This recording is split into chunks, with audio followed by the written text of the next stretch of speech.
Chapter 211. Two dumb people. Miss Fong said.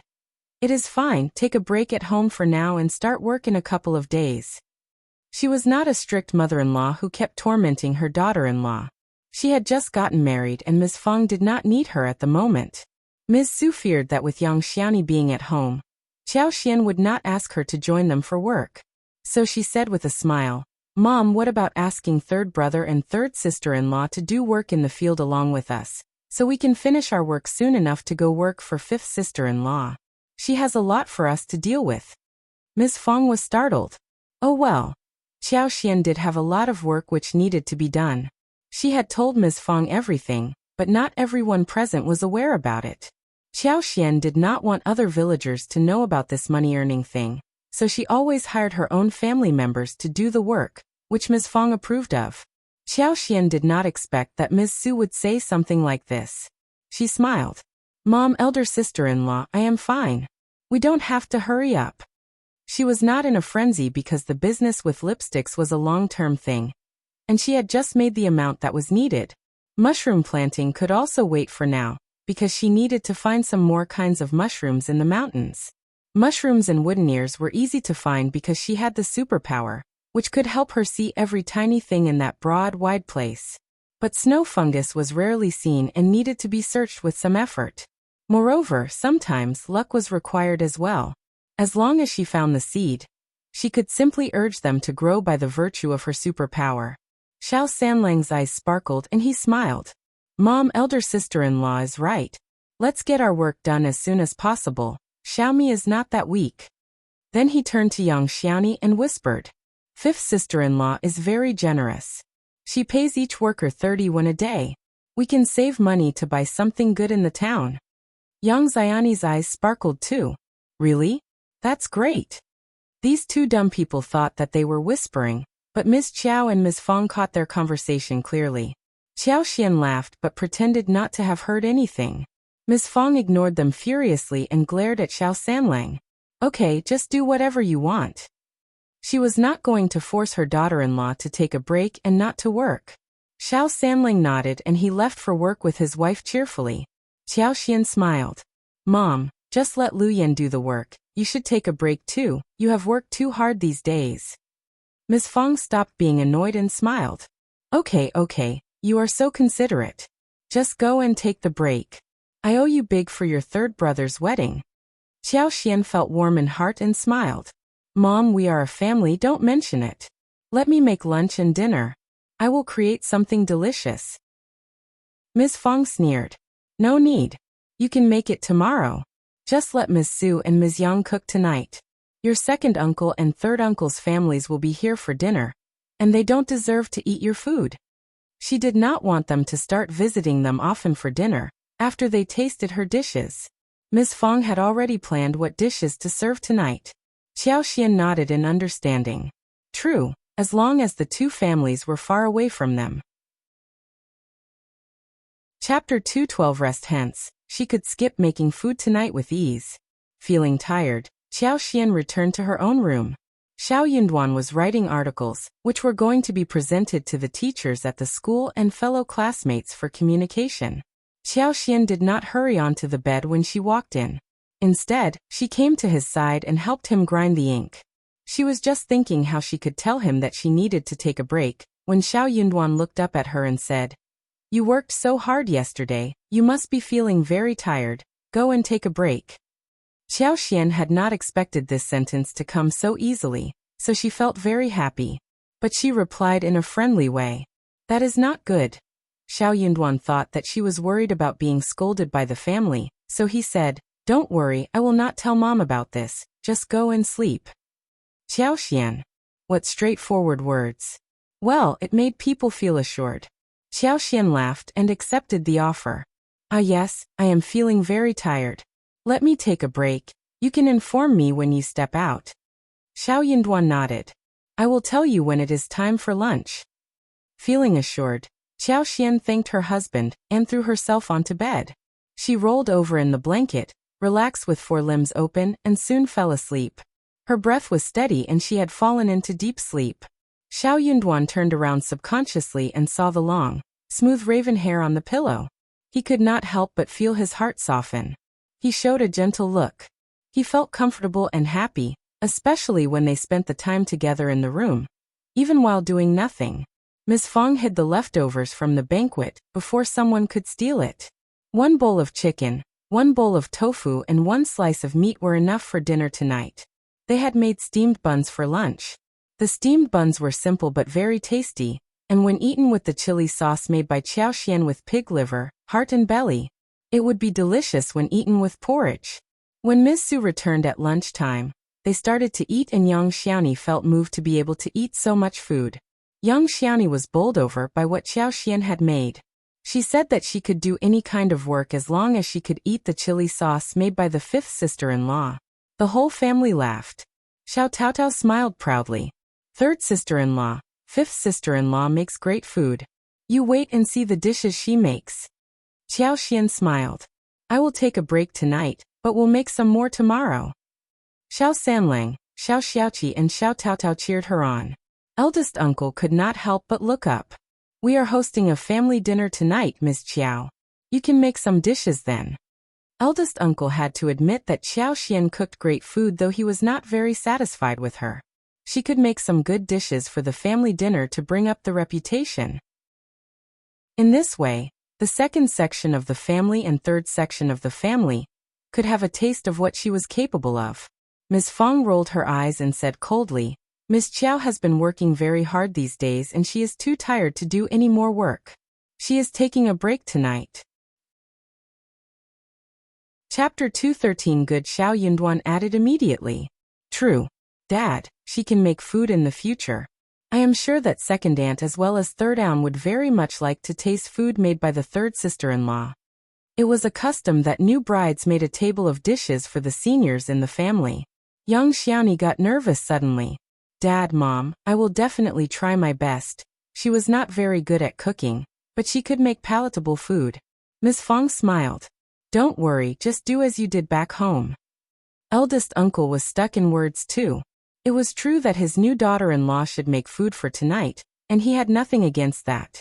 Miss Su and Yang Xiaoni returned home from the field very early, because they had to prepare for dinner.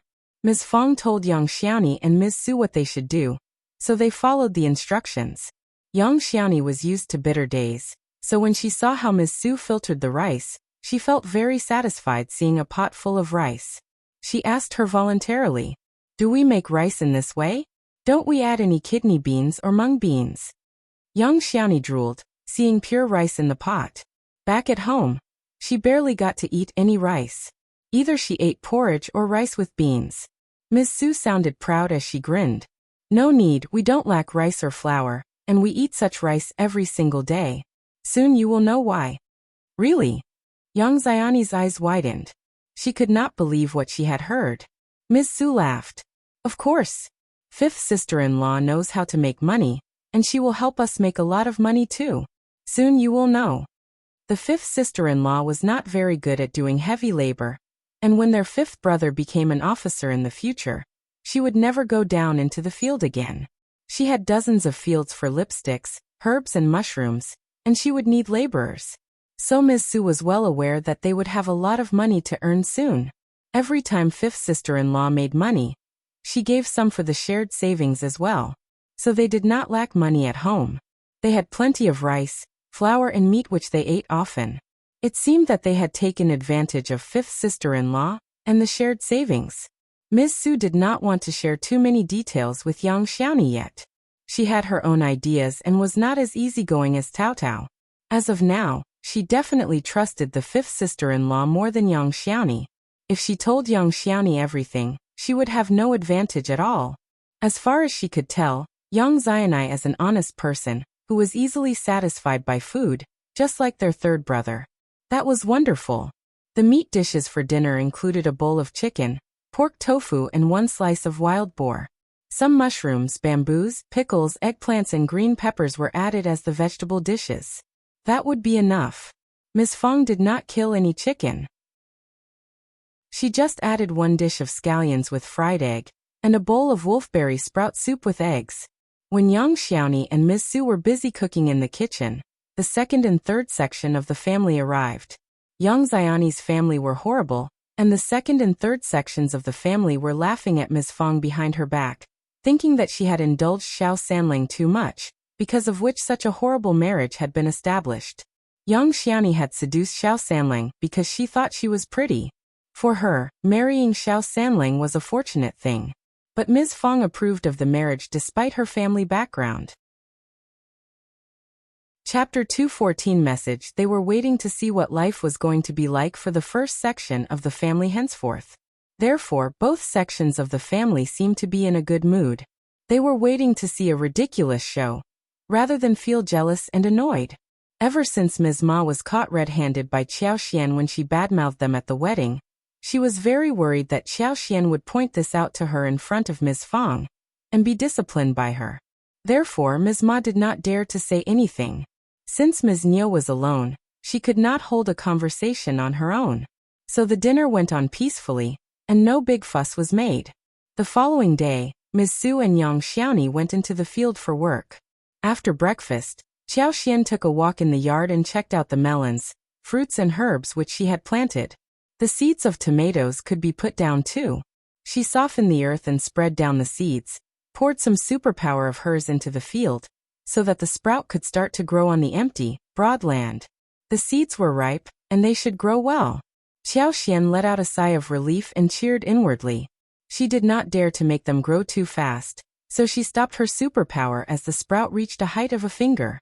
The door of the yard was often locked, and that was why she dared to use her superpower at this time. When she walked out of the yard, it was time to make lunch. Qiao Xian and Xiao Taotao helped Ms. Fang in making porridge, steamed rolls. They were going to eat them with the chili sauce. Xiao Taotao also put some mushrooms into water, washed some garlic sprouts and beans, so that Ms. Su and the others could fry them when they returned home if they felt like having another. Xiao Xian, Xiao Taotao and Xiao Xiaoqi finished the food first before going into the floral field to continue with lipstick making. They needed to take advantage of the blooming fresh flowers, otherwise it would be a total waste. This was all money. May had just passed, and the ordinary roses could grow for no longer than 10 more days. Qiao Xian could extend the lifespan, but that was too risky for her. Her actions might cause suspicion. Fortunately, the pomegranate flowers were preparing to bloom soon, and there were several colors of roses that bloomed all year round, so there was no need to worry about raw materials. In the afternoon, Qiao Xian let Xiao Taotao make the lipstick right from the beginning to the end, hoping that she could make a complete lipstick alone. Nervous and excited, Xiao Taotao was shivering throughout the whole process. Fifth sister-in-law had passed on her special skill to her, and she was very excited by that.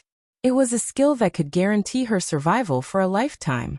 Fifth sister-in-law must know that when she was able to master the skill, she could earn money on her own, but she still did not keep the skill as a secret.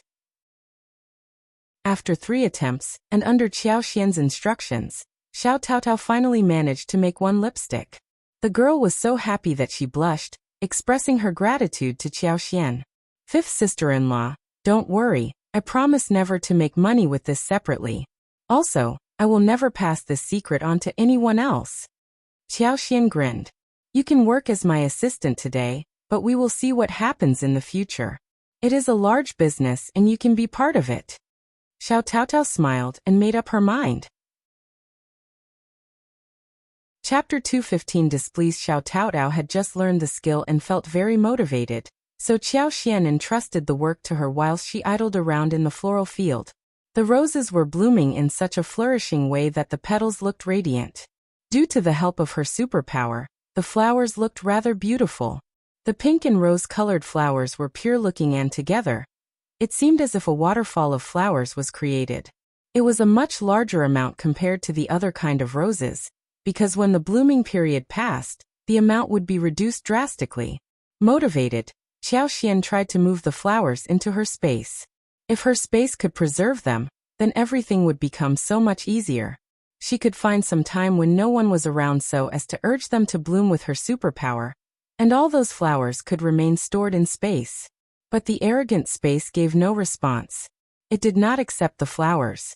Qiao Xian found it such a pity. When her mind and space were related, she could more or less sense several issues related to space, not necessarily in a specific way but always in the right direction. The space did have the function of saving objects, except that the function had not yet been activated. She could sense that the function must be related to the cabin that emerged every now and then in the mist. Maybe by the time she caught a clear sight of the cabin, she would reach a high degree of magic and initiate the function of storage. It seemed that everything including upgradation was related to the precious plants inside the space. She still needed to find some more, but she was running out of a solution. She needed to find precious goods which the critical space could accept. Qiao Xian had to give up the idea of storing roses, and instead focused on making some more lipsticks when the flowers were still blooming. Qiao Xian was going to make a big dinner in the evening, so she returned home earlier than usual. She was going to make a dish of pig head, which would take time. The pig meat was enough for many dishes.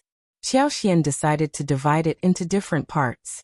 She stewed some in the pot, whilst the ears and some small parts could be served as cold dishes or fried with chilies and braised. From the large water tank, she took out a few 3-finger-wide yellow, small crucian carp, and 2 yellow eels. She stewed a pot of pickled cabbage with a small amount of sauerkraut and dried peppers. This was what dinner was going to include. Miss Su and the others returned home late, and the moment they arrived, they washed their hands and got ready for dinner. Xiao Taotao and Lu Yan were helping out at home, and the dinner was ready. When Ms. Su heard during lunchtime that Qiao Xian had asked Xiao Taotao to work in the floral field, she hoped to finish her own field work as soon as possible, so that she could start to make money from Qiao Xian. The Xiao family were used to Qiao Xian's food and were glad to see the table full of dishes. Is that pig head? It smells so nice. We have fish with pickles again. It was the first time for Yang Xiaoni to have a taste of dishes made by Qiao Xian, so after dinner, her eyes were sparkling as she looked at Qiao Xian. Her fifth sister-in-law was so good at cooking, and the pig meat dish as well as the fish were so tasty that she almost lost her tongue while eating. Fish could be so delicious that it was beyond her knowledge. They all had a good time eating, and kept speaking highly of Qiao Xian's cooking skills. They all thought that the banquet served at the wedding was not as delicious. Only the eldest uncle felt a bit annoyed. He realized that Qiao Xian refused to cook the previous day only because she did not want to, not because she was too tired to do so. Chapter 216 Ideas. However, if Qiao Xian had been the only person who got this idea, he would have definitely disciplined her. He would have told her that she should not have such thoughts when the whole family was together. However, his wife and sons were all helping her out and he was totally left alone. So there was no chance for him to say anything, nor was there any use in saying anything. Eldest uncle felt really heavy-hearted. He felt that the family was slowly scattering. Ms. Fong knew exactly what he was thinking when he was silent. She sneered inwardly and pretended as if she had seen nothing. She had thought that her husband would change himself, but it seemed that moving his heart might not be so easy. He believed firmly that the whole family should be together, and that his 2 brothers needed to be taken good care of. Hence, she decided not to say anything more. Her words would not be as important as those said by his own brothers. So, she was going to wait to see what his brothers would do to him. Let him also realize what they were really like. Just look at what they had done to him when he helped them with seedlings. He only got to eat 1 dinner at the 3rd section of the family on his first day, and then he came home for 3 meals in the following days. His brothers never let him stay for meals. What was the need to help them? But it was good that the 2 sections of the family did such a thing. Even an honest man like Dalong wasn't so happy about how they behaved. Otherwise Dalong might have offered help to his father, since he was a very soft-hearted person. Soon it was time for Xiao Sanlang and Yang Xiaoni to visit her natal family after the wedding. Although they disliked Yang Liang and Miss Tian, and refused to hang out with the couple, yet Ms. Fong would not cut down the return day gifts and ceremony. Ms. Fong, according to the rules, prepared the return gifts, which included 2 chickens, 2 jars of wine, 1 kg of honey and 2 mid-sized pieces of meat. All this put together was above the intermediate level of gifting. But as Yang Xiaoni and Xiao Sanling left the village, she pursed her lips. I don't want to return to my home. Those are such precious gifts and I don't want to give them to my brother and his wife. Xiao Sanling patted his legs and laughed. We have the same idea. I would rather feed the food to the dog. His wife had not had a comfortable life before she married him. She was never fed well, and was always beaten and punished. She was forced to do a lot of work. He really did not want to give the couple any presents. Young Xiaoni thought for a while and grinned. I think we can keep the honey, which must taste very sweet. It can stay for a long time. Good idea. Xiao Sanlang laughed and added in agreement. This rice wine seems nice too. What about keeping it as well? We can taste it every now and then. It won't go bad for quite some time. Good. Young Xiaoni nodded. And we can kill one chicken and roast it. It will taste great. Speaking of roasting food, young Xiaoni often stole some taro, corn and beans from home to roast them in the field. Sometimes she would dig some yams and roast them to feed herself in the wild field. She had even roasted fish, but she could not process it well enough, so she gave up after one attempt.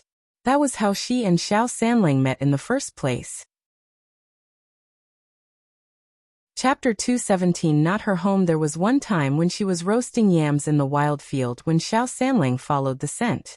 After a few exchanges, the two of them got to know each other and developed feelings. Xiao Sanlang could not help but feel motivated after hearing young Xiaoni's opinions. He knew pretty well that roasted chicken could be tasty. That is good, but we don't have any salt with us. The taste would be hampered greatly without seasoning. Young Xiaoni agreed. Moreover, it was never easy to deal with a chicken which was alive. They could hide meat, but living chickens could not be hidden anyway. They would make noise. What if they were heard and stolen away? But young Xiaoni felt really unhappy at the thought that she had to give the meat to young Liang and Ms. Tian. She moved out of the Yang family without getting anything and even cut off her relationship with her brother and his wife. She never owed them anything. In fact, she got nothing after working for them for so many years. Rather, they got 20 liang as wedding gifts since she got married. That was already a big bonus for them. She really did not want to get involved with them anymore. Oh yes, young Xiaoni cried, as she said to Xiao Sanlang. Let's go into the mountains and visit my parents. Her parents were already deceased, and were buried in the Yang family's graveyard. When her parents were alive, they loved her and gave her a lot of food and clothes in winter. When she was sick, her mother took care of her and made her steamed eggs.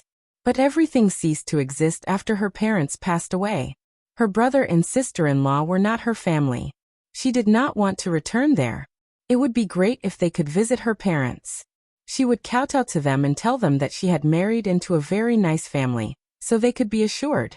Xiao Sanlang, who did not like young Liang and his wife, agreed heartily with what young Xiaoni said. This is a good idea. I will kowtow to my in-laws, and it is like a return day too. Yes. Young Xiaoni nodded with force. So the easygoing couple forgot about young Liang and Ms. Tian and headed towards the Yang family's graveyard. The couple kowtowed in front of young Xiaoni's parents' graves, removed the weed and cleaned a little bit of the surroundings. Then they put the chicken and meat in front of the graves, poured wine 3 times, and talked a little before leaving together. They did not avoid running into people, so they were seen by passers-by. They even explained why they were here. People were dumbfounded when they heard that. They could not help but gossip about it, and soon some nosy ones narrated the whole thing at Yang Liang's home. They just loved gossip. Yang Liang and Ms. Tian were shocked. Then they got really furious. What are they thinking? What do they mean? That is how the Xiao family teaches their son? Young Xiaoni learnt nothing from them. What are they trying to do? Honestly, the couple had been waiting for Xiao Sanlang and young Xiaoni to visit them since morning. They expected the couple to bring some gifts. Ms. Tian had even prepared a speech to threaten Xiao Sanlang and young Xiaoni, so that she could control them in the future.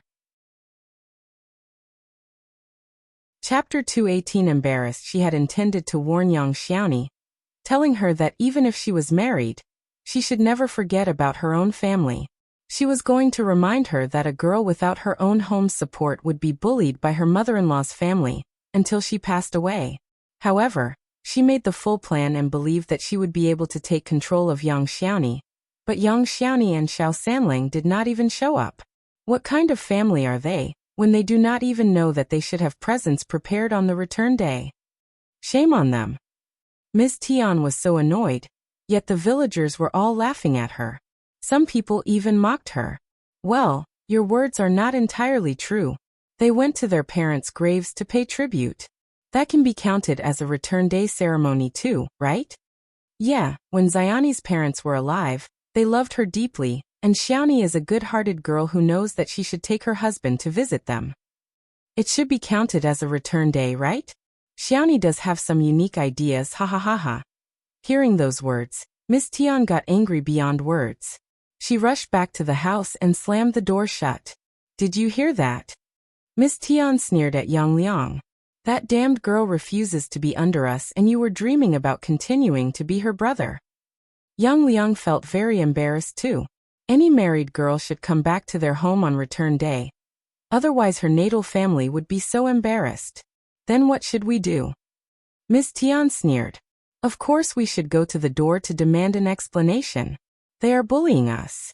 We should teach them a lesson. Miss Tian was going to cause such a fuss that the damned girl would never have an easy time at her mother-in-law's family. Thinking of how young Xiaoni and Xiao Sanling went to her deceased in-laws' graves with chicken, meat and wine instead of bringing those things home, Miss Tian felt even more irritated. This goddamned girl looked honest on the surface, but she knew that young Xiaoni hated her deeply inside her heart. But she had not expected that the girl would have done something like this. In this way, she should not be blamed for taking the revenge. Yang Liang hesitated. Is this a good idea? He was a coward, and wanted to have a good reputation. He could lecture young Xiaoni when they were at home, but he could not demean himself by making a fuss at someone else's door. Miss Tian pointed at his forehead and said, "You coward! They have bullied you to your bones, and you don't even dare to stand up for yourself. Are you a man or not?" Lectured by Ms. Tian and thinking of what young Xiaoni did, causing him to become a joke, Yang Liang suddenly felt really furious. He said through clenched teeth, Okay, I will make sure she suffers. Now you said it right. Ms. Tian sneered. Along with her two sons, she and Yang Liang headed to Shouting Village in anger. Xiao Sanling and young Xiaoni had already returned by lunchtime. They hid the 2 living chickens in their own room and put the 2 pieces of meat in the kitchen, saying that those were the presents from home. Ms. Fong did not think that it was possible, but seeing that the couple did not even stay for lunch, Ms. Fong found that it might have happened. The couple might have tried to steal meat from Yang Liang and his wife's hands, so maybe the couple got annoyed and drove them out before serving them lunch. But it was okay, they could have better food at home. It seemed that it was right for them to have brought back the meat. The couple was so unkind, and she would support whatever her son wanted to do. Chapter 219. Not Ms. Fong. After lunchtime, young Xiaoni and Xiao Sanling headed into the field to work with Xiao Dalong and Ms. Su. They wanted to finish their own labor work during the afternoon, so that they could start to earn money the following day. Naturally, all of them were highly motivated. However, Miss Tian, together with her 2 sons and Yang Liang, rushed in at the moment. Miss Tian had the intention of causing a big fuss, so the moment she walked into the village, she started to shout loudly and attracted numerous villagers' attention. There was not much entertainment in the village, so when such a show was on, everyone quickly gathered around. The fight between 2 women would be a juicy piece of gossip that could last for 2 months at least. Seeing many villagers attracted by her, Miss Tian became increasingly confident, and she started to shout loudly. You don't even do the return day? That behavior is way over the top. Yes, it sounds unreasonable. Is it true? I don't think the Xiao family would do something like this. Well, Ms. Fong has a bad personality and she definitely takes revenge, yet she always sticks to the rules. Moreover, she treats Ms. Su and Ms. Qiao equally. But I don't think that Yang Liang and Miss Tian are lying. They can't be lying because something like this cannot be kept as a secret. Well, let's watch and see what happens. Yes, let's see. So, the whole gang rushed to the Xiao family's home with Yang Liang and Miss Tian. Ms. Niu and Ms. Ma were also among the crowd. They were laughing with their eyes sparkling. The 2 of them were not saying anything, fearing that their words would again reach Ms. Fang's ears, which would not be a good thing for them. Ms. Fong was not in a good mood these days. She even hit people. Ms. Fong was so shocked when Ms. Tian came to the door. What do you mean? Not allowing them to return home? Ms. Tian, do you think that I am so easily bullied? I prepared chicken, meat, and wine for young Xiaoni and Xiao Sanling, so that they can go to your home for the ceremony. How dare you accuse me? The villagers nodded in agreement. That was true. Ms. Fong would never have allowed such a thing to happen. Ms. Tian sneered. How dare you claim this? Xiaoni never came to my home. Someone must have told her not to. Instead, they went to my in-laws' graves and left straight from there. This behavior is so unreasonable. What? What did she say? Everyone was startled. People had heard about Ms. Tian's complaint, but when the matter was explained like this, they were all shocked. It was indeed a special move which they had never seen before. Shocked, Ms. Fong shouted furiously into the room and said, Why are you hiding? Get out here and explain. Young Xiaoni and Xiao Sanling were both shocked. They had never expected that Yang Liang and Ms. Tian would come to the door because of this. Anxious, they subconsciously hid into the room. But the couple had no choice and came out after Ms. Fong shouted at them. Seeing young Xiaoni, Ms. Tian got so furious that she stepped forward to slap her face. You bitch, how dare you ah! Xiao Sanling defended young Xiaoni and pushed Ms. Tian away, glaring at her. What are you doing? You better not touch my wife. Chapter 220 Weirdos You. Standing there furiously, Ms. Tian just could not vent her anger and was frustrated. For one moment, she almost felt dizzy. She could not touch this damned girl anymore. That was such a loss she felt that she got even more furious. She regretted badly to have approved of this marriage. She should have cut it off at the beginning. Moved, young Xiaoni started to sob and looked at Xiao Sanling passionately. Third brother, you treat me so nicely. No one treated me so well like you do after my parents passed away. I will definitely treat your parents well too. The villagers found it both funny and pitiful. Standing next to Ms. Fong, Qiao Xian tried to hold her laughter. Her third sister-in-law was such a funny person.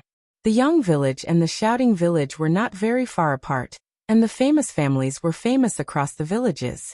For example, weird couples like Yang Liang and his wife who treated their sister badly was a fact known to almost everyone.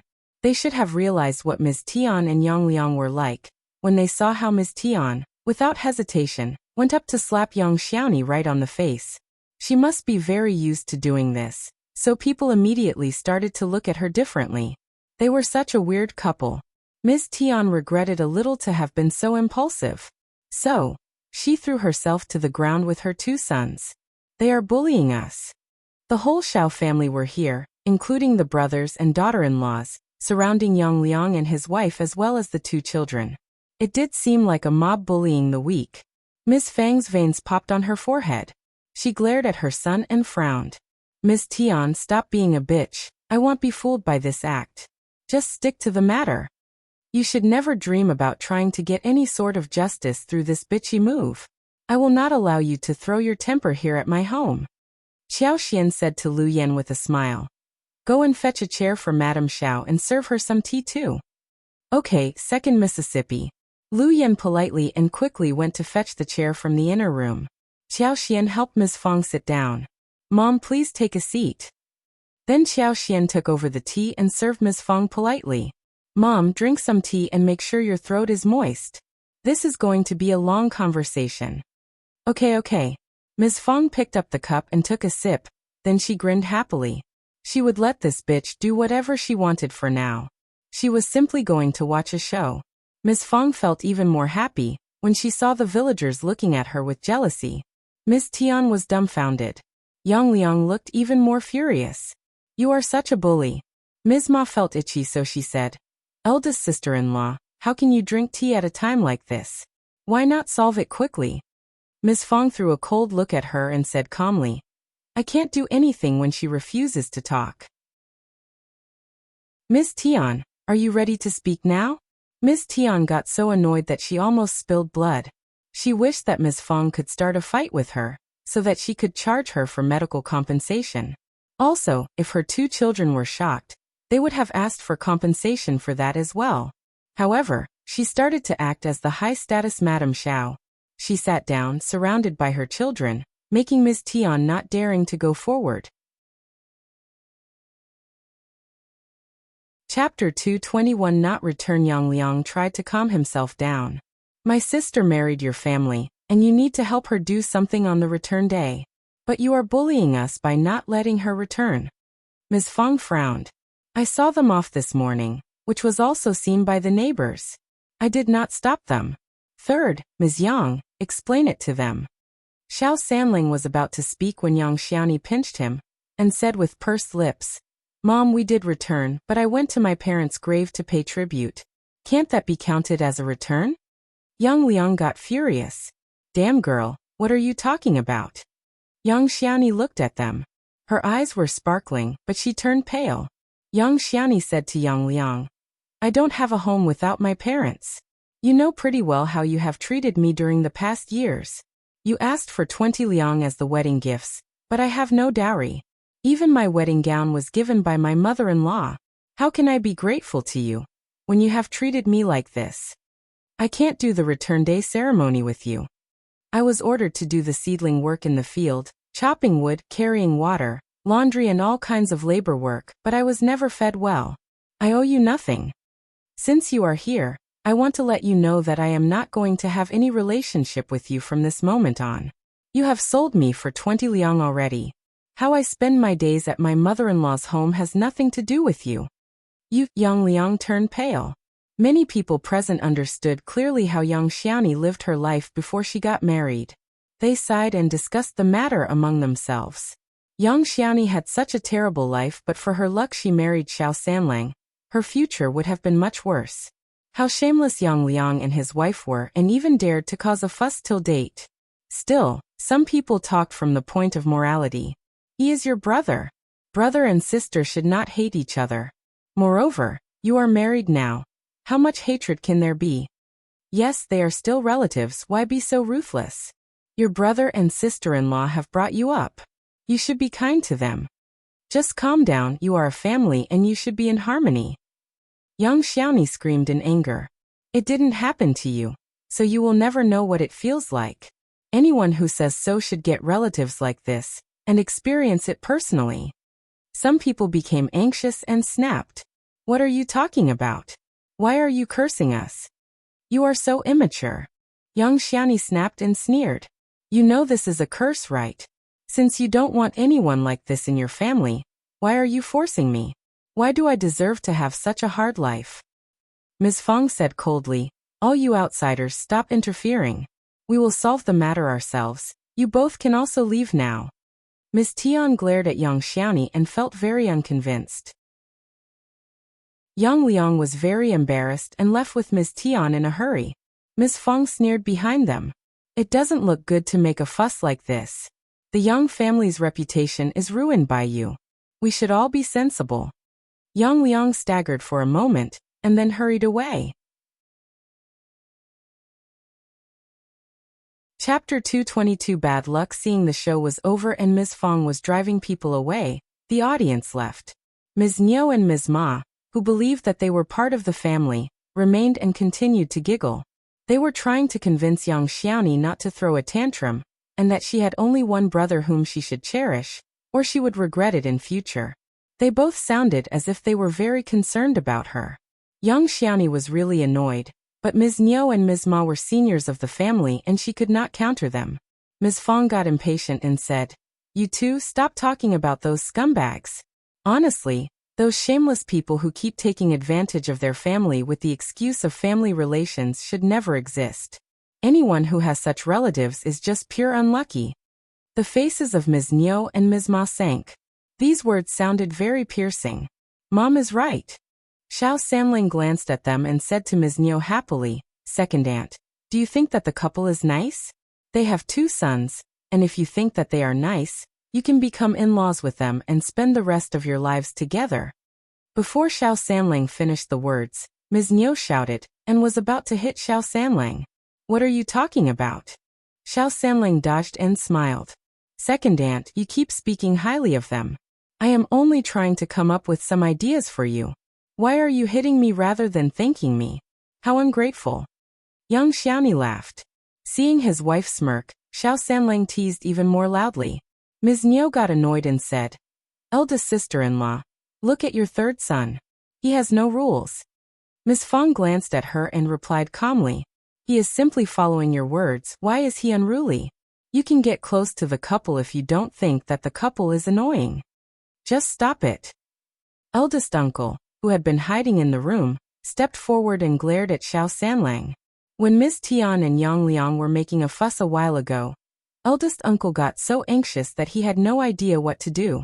So he just hid himself in the room and pretended as if he was not at home. Ms. Fong also wished that he did not show up, otherwise her husband might have said something that put her own family in the disadvantageous place. She could handle the couple when her sons and daughter-in-laws were together.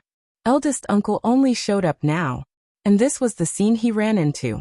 Xiao Sanlang sneered. "Dad, it is the second aunt who started it." Ms. Niu snapped. "Why don't you talk about your third aunt? Why just me alone?" Ms. Ma was displeased as she threw a look at her. "Second sister-in-law, what are you talking about? Why am I involved in this?" Qiao Xian laughed. These two were just great together. Once they started to argue, Ms. Fong got impatient.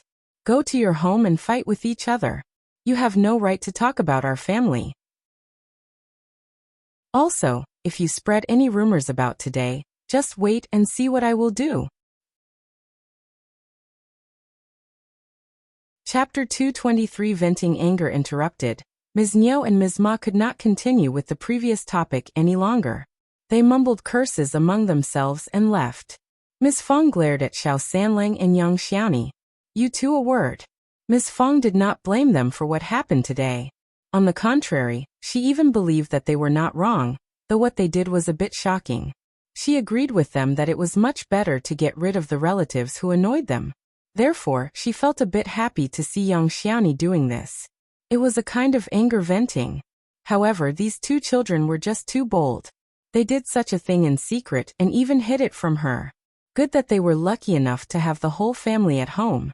Moreover, Ms. Tian as well as Yang Liang did not have anyone supporting them, so they were easily controlled and revenge was easily extracted. If it had been someone with some support who caused a big fuss and accused them, then they would have been on the back foot. They needed to be disciplined in case they did the same thing again. After being disciplined by Ms. Fong, both Xiao Sanlang and Yang Xiaoni felt distressed. But Ms. Fong only taught them a lesson rather than give them a hard time. She did not make Yang Xiaoni suffer because of this. When it was dinner time, Qiao Xian made some good dishes and Yang Xiaomi became cheerful again after eating the food. Ms. Fong had been watching the couple, who shared the same personality. Their eyes sparkled as soon as they saw good food and forgot everything else. Ms. Fong was speechless. They deserved each other. When the work in the fields was done, Qiao Xian asked Ms. Su and Yang Xiaoni as well as some family members to help her out in the floral field. They would be paid 30 yuan a day. Yang Xiaoni was as surprised as Ms. Su had been at the beginning. At 30 yuan a day, which included 10 yuan for the shared savings, Ms. Fong changed the rules about shared savings. She could save 20 yuan for herself, with which she could travel into the town, and buy a lot of good food to eat. She could buy sugar pastry, dried plums, melon seeds, peanuts and meat slice noodles, etc. She was going to eat everything with her husband. Qiao Xian also gave away one set of lipsticks to Yang Xiaoni. Yang Xiaoni was so thankful and glad to receive the lipsticks that she wanted to give Qiao Xian a tight hug to express her gratitude. Women could never turn down cosmetics. Yang Xiaoni started to put it on, unlike Ms. Su, who did not use it immediately. She even put on a blusher which Xiao Sanling bought for her. She was in a good mood after she got married. Her mother-in-law's family was great. She could eat good food, and she was becoming prettier than before. She looked so attractive that Xiao Sanling adored her even more. The couple wanted to stick with each other from morning to the evening, and kept smiling at each other, and working together too. Ms. Su rolled her eyes at their behavior, and Qiao Xian felt shy about the scene. She had been overly fed by their sweet and sticky behavior. It was soon the time to plant mushrooms. Qiao Xian asked Xiao Dalong and Xiao Sanling to chop some trees for the materials. It was not very easy to chop trees and carry them back to the yard, so Qiao Xian paid them 60 yuan a day for the task. Chapter 224 No more trouble. Actually, labor work only cost 21 in the market, and lunch was not provided. The workers were under strict watch all the time, and had no spare moment to slow down. But even if that was the case, there were still many people who would want to work there. Qiao Xian could not be so particular towards her own family. Labor work was very tiring and she needed to make sure that she paid well. Xiao Sanlang and Xiao Dalong were not enough. So Qiao Xian asked Xiao Dalong to ask their cousins for help. Qiao Xian stressed repeatedly this time. If someone asks about this, just say that you are paid 21 a day, understand? 21 was a normal and slightly high price. 61 would draw too much attention from the villagers. Qiao Xian wanted to keep a low profile. She just did not want to be the center of the attention, in case she exposed herself easily. She did not want Xiao Wei to do anything crazy to her again. Xiao Dalong nodded and turned to look for his cousins. Xiao Dali and his brother were so glad that they nodded immediately, swearing not to spread the truth. 61 a day, they had never been paid so much. They could buy more than 5 kilograms of lower quality rice with just one day's payment.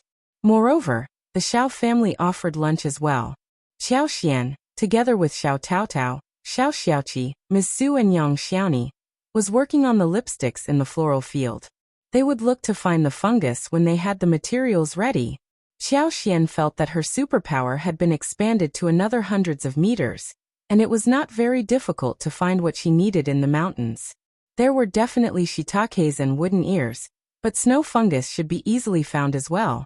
Xiao Xian asked Xiao Yinduan to buy some meat for home, as well as some ducks and chicken. It was summertime, and the meat could not be preserved for too long. They could keep the chicken and ducks alive until they felt like using them for food. They had more than 30 chickens with different sizes, but they were used to lay eggs, and the ducks had not grown big enough yet. They almost ran out of the fish in the jar, and in the afternoon, Xiao Xian, Xiao Taotao, and Xiao Dali went to catch the fish and shrimps in the river, taking a break from their heavy work. But she paid them the salary anyway. Feeling bored, Yang Xiaoni followed them to the riverside as well. Xiao Xian thought for a while, and asked Lu Yan to tag along. She could help them carry the bucket or the basket. Lu Yan was already quite tamed, yet Xiao Xian still could not trust her, so she never allowed her to walk in the yard or the floral field. That she was planting fruit trees, medical herbs and making lipsticks in the floral field was a secret to be kept only among the family, and was never mentioned to Lu Yan. Lu Yan also knew that the Xiao family had some secret, or more like second miss who had a secret. She would have tried to dig it out in the beginning, but after all this time, she did not dare to. She had to pretend as if she knew nothing.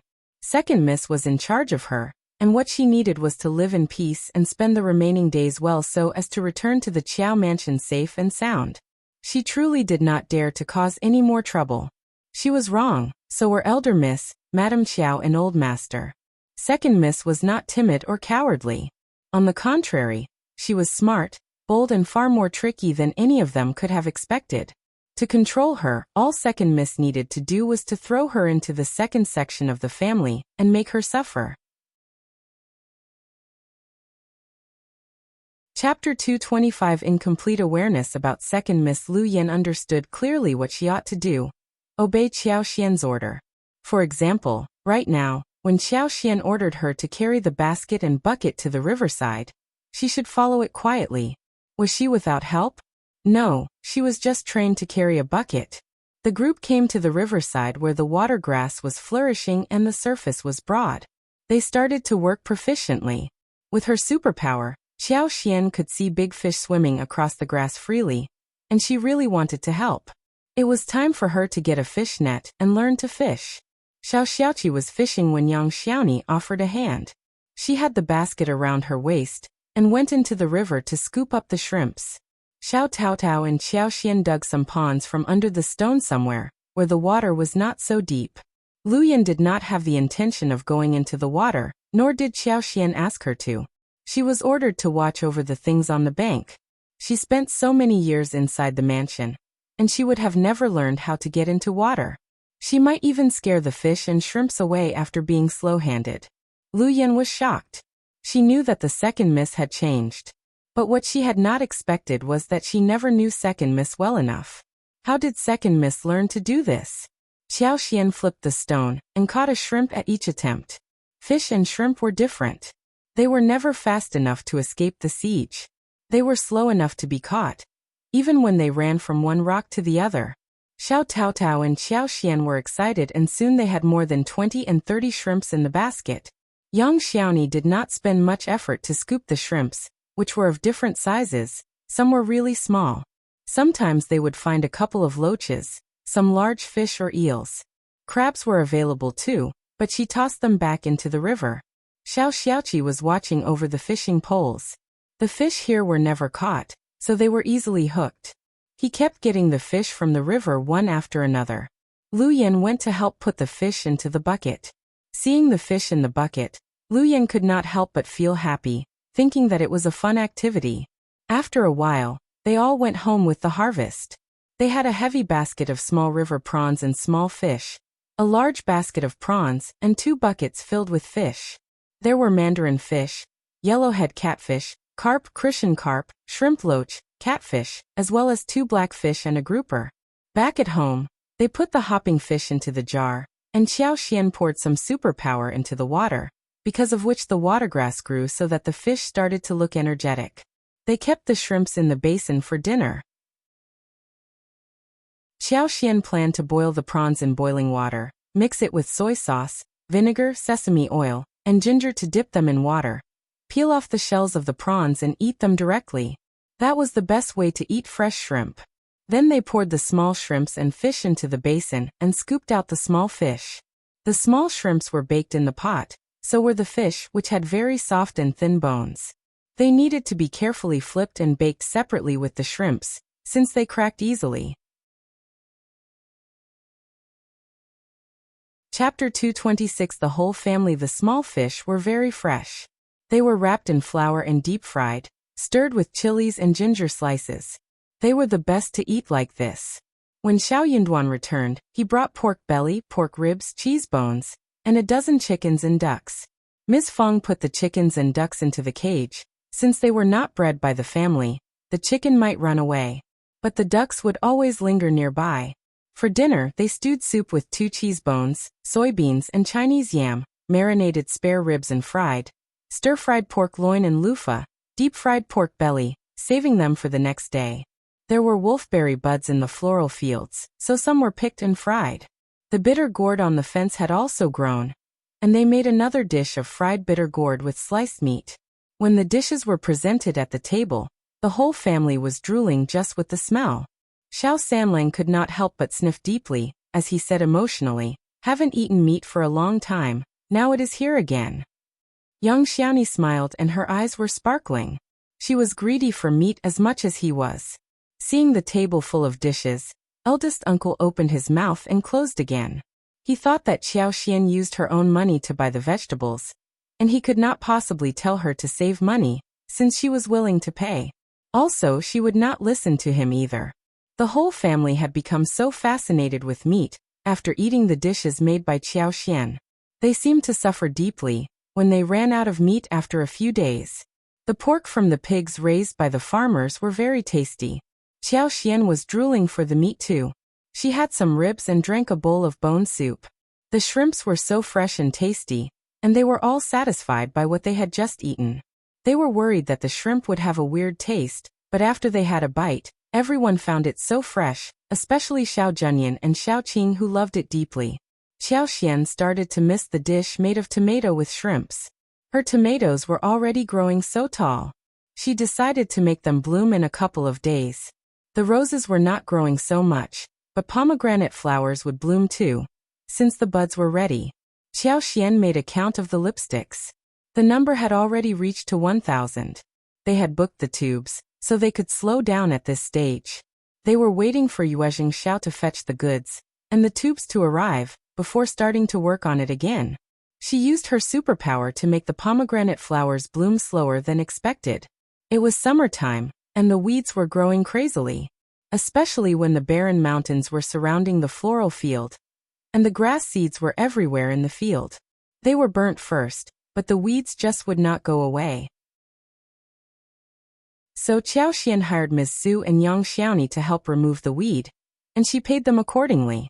She decided to let Xiao Xiaoqi and Tao Tao go for a walk in the mountains.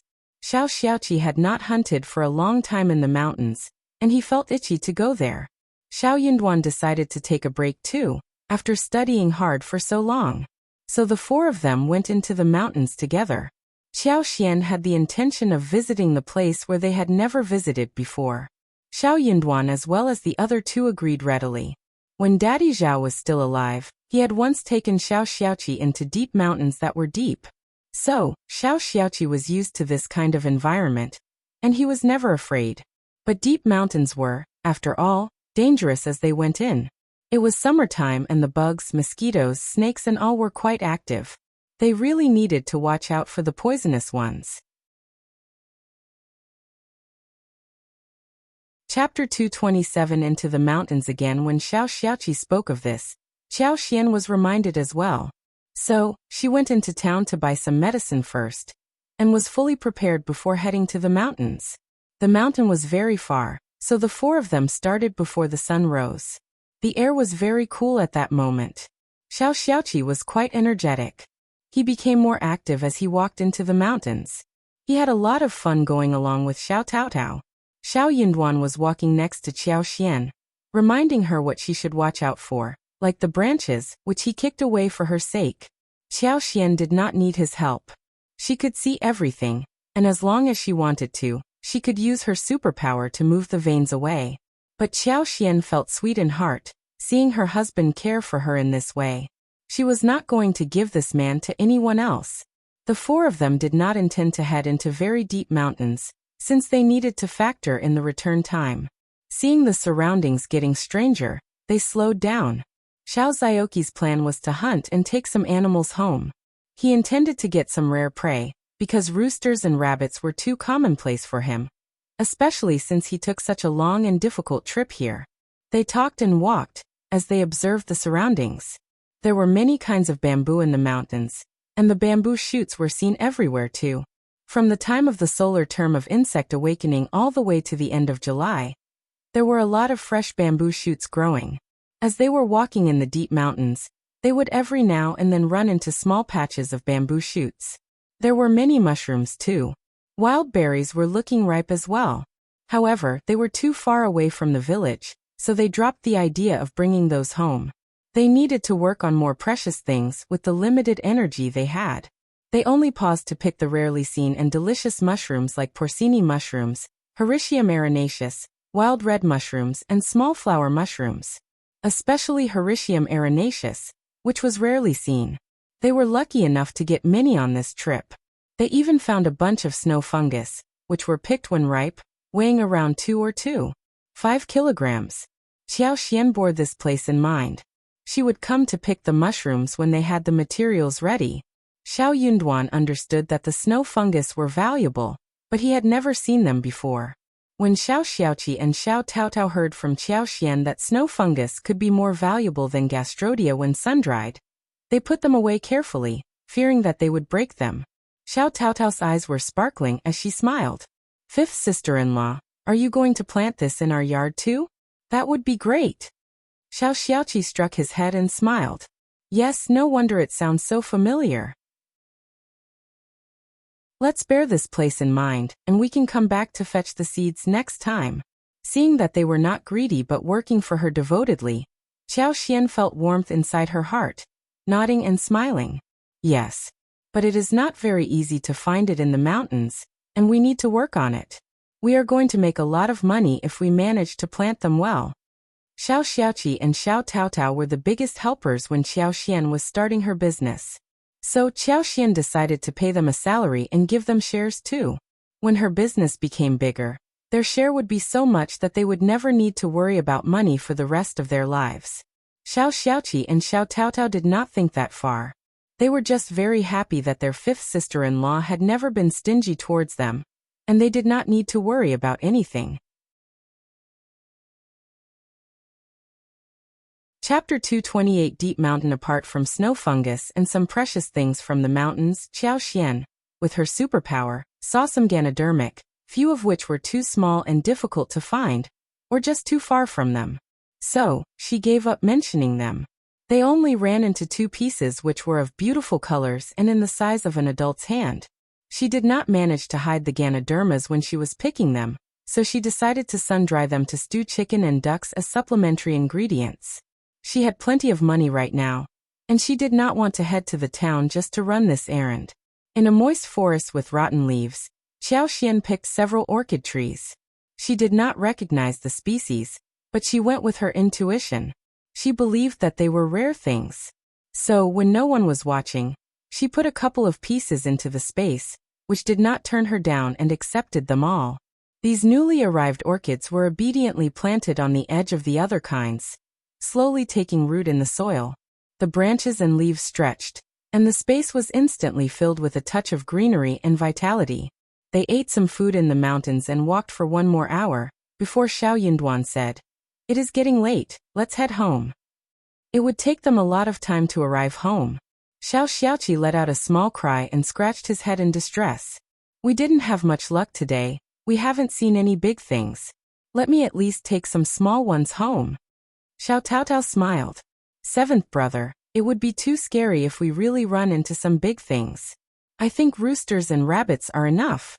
Also, the 5th sister-in-law has found so many snow fungus, which should be better than those big things." The 3 of them laughed, so did Xiao Xiaoqi. That is true. Xiao Xiaoqi concentrated on looking for other prey. They were deep in the mountains with hardly any people and excellent ecology. As a result, there were many prey to be hunted. Qiao Xian helped along. She led the way, and soon, Xiao Xiaoqi got 3 roosters and 2 rabbits. They could have run into wild boars and tigers, but Qiao Xian foresaw those animals and guided them away. Soon the 4 of them headed home. They picked some wild bamboo shoots on the way home again. There were normally 2 kinds of wild bamboo shoots available in this season of the year, the sweet and the bitter, both of which were of a small size and turned out to be just slightly bigger than a coin after being peeled. Sweet bamboo shoots did not need to be blanched. They could be cut into thin slices and put directly into the pot. They could be fried or made into soup. It would taste very sweet and fresh with no need to add meat. The original taste of fresh bamboo shoots would be retained in the dish. Bitter bamboo shoots needed to be blanched so the bitterness could be removed. It could be cooked with meat and chilies. When she got home, Qiao Xian placed those white fungus in a dustpan and put them in the garden to expose them to the sun. The 2 Ganoderma lucidum were also dried together. There were a lot of porcini mushrooms, Hericium arenaceus, and red mushrooms that were picked this time. Such mountain goods were too precious, and they needed to be kept and eaten slowly. Qiao Xian also dried some of them. The remaining would be used for chicken stew at dinner. The orchids were planted in the corner of the yard rather than in the pot.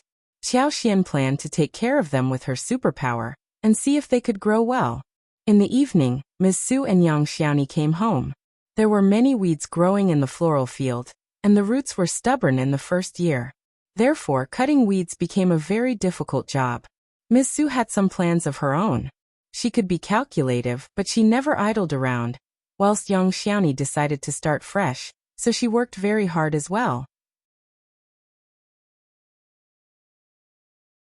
Chapter 229 show the 2 of them removed the weeds cleanly, and the roots were all dug out. They were sun-dried and then would be buried later on.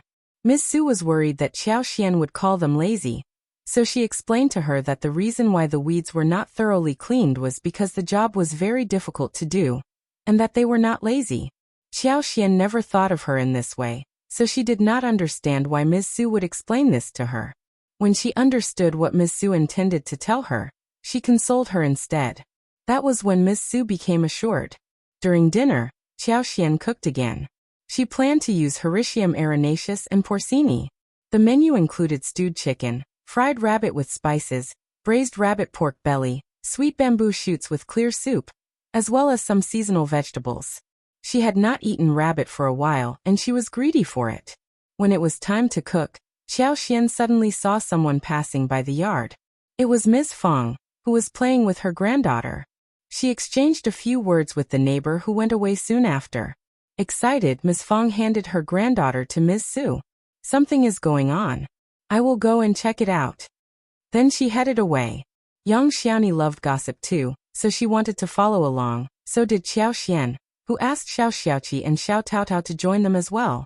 They lived in a very small village, and they should care about each other. If something was happening, they would definitely go and watch it. Miss Fong was excited as she ran ahead. She looked so obvious that she was looking forward to watching a big show. Qiao Xian understood the whole story. Fifth Grandma Ding and Fifth Grandpa Ding had problems with their in-laws, and they heard that their granddaughter Ding Xiang of the second section of the family was making a big fuss. Hence, they suddenly got very interested. At this moment, Fifth Grandpa Ding was already surrounded by numerous villagers, who were all whispering to each other. A young girl was seated on the ground, as she said furiously, "We are all grandchildren. How can we be treated so differently? You favor the other sections of the family so much, and you call me immoral? You deserve to be punished." Fifth Grandma Ding got so angry that she leaned backwards, shouting at Ding Xiang, "How dare you accuse me? I am your grandma. I will beat you to death. No need to keep you alive, bitch." Ding Xiang snapped and sneered with her head raised. "I am your grandchild. How noble are you? When you call me a bitch. We from the second section of the family work all the time, and we are never fed well. My mom is too sick to get up right now, but you still think that she is lazy. You give food to my cousins, but you never give me and my brother anything. How can you be treated as the senior members of the family? You can be a senior member to anyone who wants you. How dare you lecture me? What right do you have?" The villagers all burst into laughter. Some also felt sorry for them. Fifth sister-in-law Ding is too prejudiced. Ding Erju and his wife are just way too obedient. True, every family has its problems. Parents can't always balance the relationship, but they can't be too biased as well. Ding Xiang used to look so obedient and silent, but look at her right now. She has been bullied and can't stand it anymore. Honestly, they could all sit down and talk about this. It is not proper to speak with senior members in this way. Yeah, she has no rules. No one would stand this kind of arguing. Chapter 235. Grandpa Ding's granddaughter Fifth Grandma Ding got so annoyed by what Ding Xiang said that she went up to kick her and shouted, "I will beat you to death, you bitch." Ding Xiang could not stand it. So she got up and ran away. You are the senior member, but you don't act like one. The only thing you can do is to put on the seniority hat. Bah, I can't stand that anymore. I want to separate the family. Ah, I am dying. Fifth Grandma Ding shouted. Instead of running after Ding Xiang, she screamed at Ding Xiang's father. "You immoral man, how can you allow your daughter to bully me? Maybe you and your wife have instructed her to do so? What sins have I done so that I have to go through this trouble?" Fifth Grandpa Ding's face changed as he snapped. She has no rules and she dares to say such terrible things. Catch the damned girl. Ding Erju turned pale out of fright, and kept apologizing to Fifth Grandma Ding, swearing to God that he and his wife did not order their child to do so, and that he would never do anything like this. Ms. Zhou kept sobbing in silence. Ding Xiang's heart cooled. She shouted even more loudly at Fifth Grandma Ding and Fifth Grandpa Ding for being prejudiced, as well as the exaggerating and annoying things the first and the third section of the family did. She insisted vehemently that she wanted to leave the family. The first and the third section of the family, who were watching the show, got annoyed too. They rushed forward with the cousins and caught Ding Xiang without much effort. Ding Xiang cursed inwardly. "You ruthless family, stingy and evil. You are nothing. My parents will be killed by you one day. Just wait and see. If my parents die someday, it will be your fault. You black-hearted people, you will be condemned by God." "Shut up now." Fifth Grandpa Ding got so angry that he shivered. "What are you talking about, you damned girl? Can't you talk properly? How dare you curse your own family? You are mental and talking nonsense. Second son, what are you doing being her parents? You should teach her well." Fifth Grandma Ding slapped right on Ding Xiang's face, shouting, "This damned girl is crazy. No one with the right brain will talk like this. You are immoral. Ding Xiang's face turned swollen. But she continued, "This is all your fault. I am mental because you made me so. I want to live separately. Will you agree?" "Of course not. You will have no servant to order around. No one will help you who are lazy, mean and evil. Ah! Fifth Grandma Ding got so angry that she almost fainted. She raised her hand and was about to slap Ding Xiang again. I will kill you now. Ms. Zhou suddenly rushed forward with her son in her arms. She shielded Ding Xiang as she kneeled down begging. Mom, she is too young to understand what is going on. Please forgive her, please. Shut up. Bitch, you have taught her all of this. How dare you ask for forgiveness? Fifth Grandma Ding kicked Ms. Zhou, who fell backwards. Her son was less than 3 years old, and he was crying loudly as he called out to his mother. With her son in her arms, Ms. Zhou felt so desperate that she cried. Those bystanders did not think that this should go on like this. They went up to get Fifth Grandma Ding, telling her to calm down and help Ms. Zhou and her son get up. Some people tried to tell Ding Xiang not to talk anymore and apologize to her grandparents. Chapter 231 Wrap up the matter. Fifth Grandpa Ding glared at Fifth Grandma Ding too. It was his wife who was too prejudiced, and had been treating the second section of the family badly. The second section of the family were too obedient to say anything, and he never took their attitudes as important. But Ding Xiang, the damned girl, bore the grudge in heart. This damned girl behaved openly like this, and his second son, and his wife might have held the same grudge too.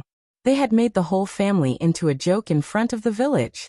Fifth Grandpa Ding was very unhappy about Fifth Grandma Ding, and was also upset about the second section of the family. Why could they not point out their grudge privately rather than make a scene here? Did the second section of the family think that it was a good thing to be the joke of the village? Fifth Grandpa Ding decided to wrap up the matter properly. He had to do so. Otherwise the rumor would only get bigger. His grandchildren were getting older every single day, and they should get married when it was time. His family could not be humiliated at this juncture. Just stop it.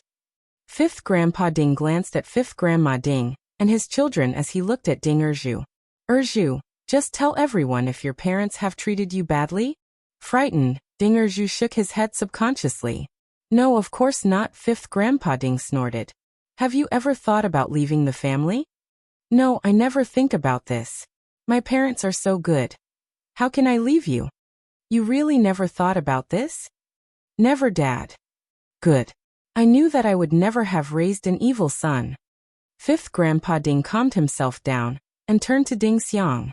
Girl, are you jinxed that you have spoken such impolite words?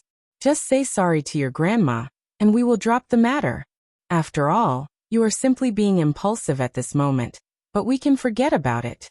Fifth Grandma Ding glared at Ding Xiang and sneered. Are you confused as to have said something like that?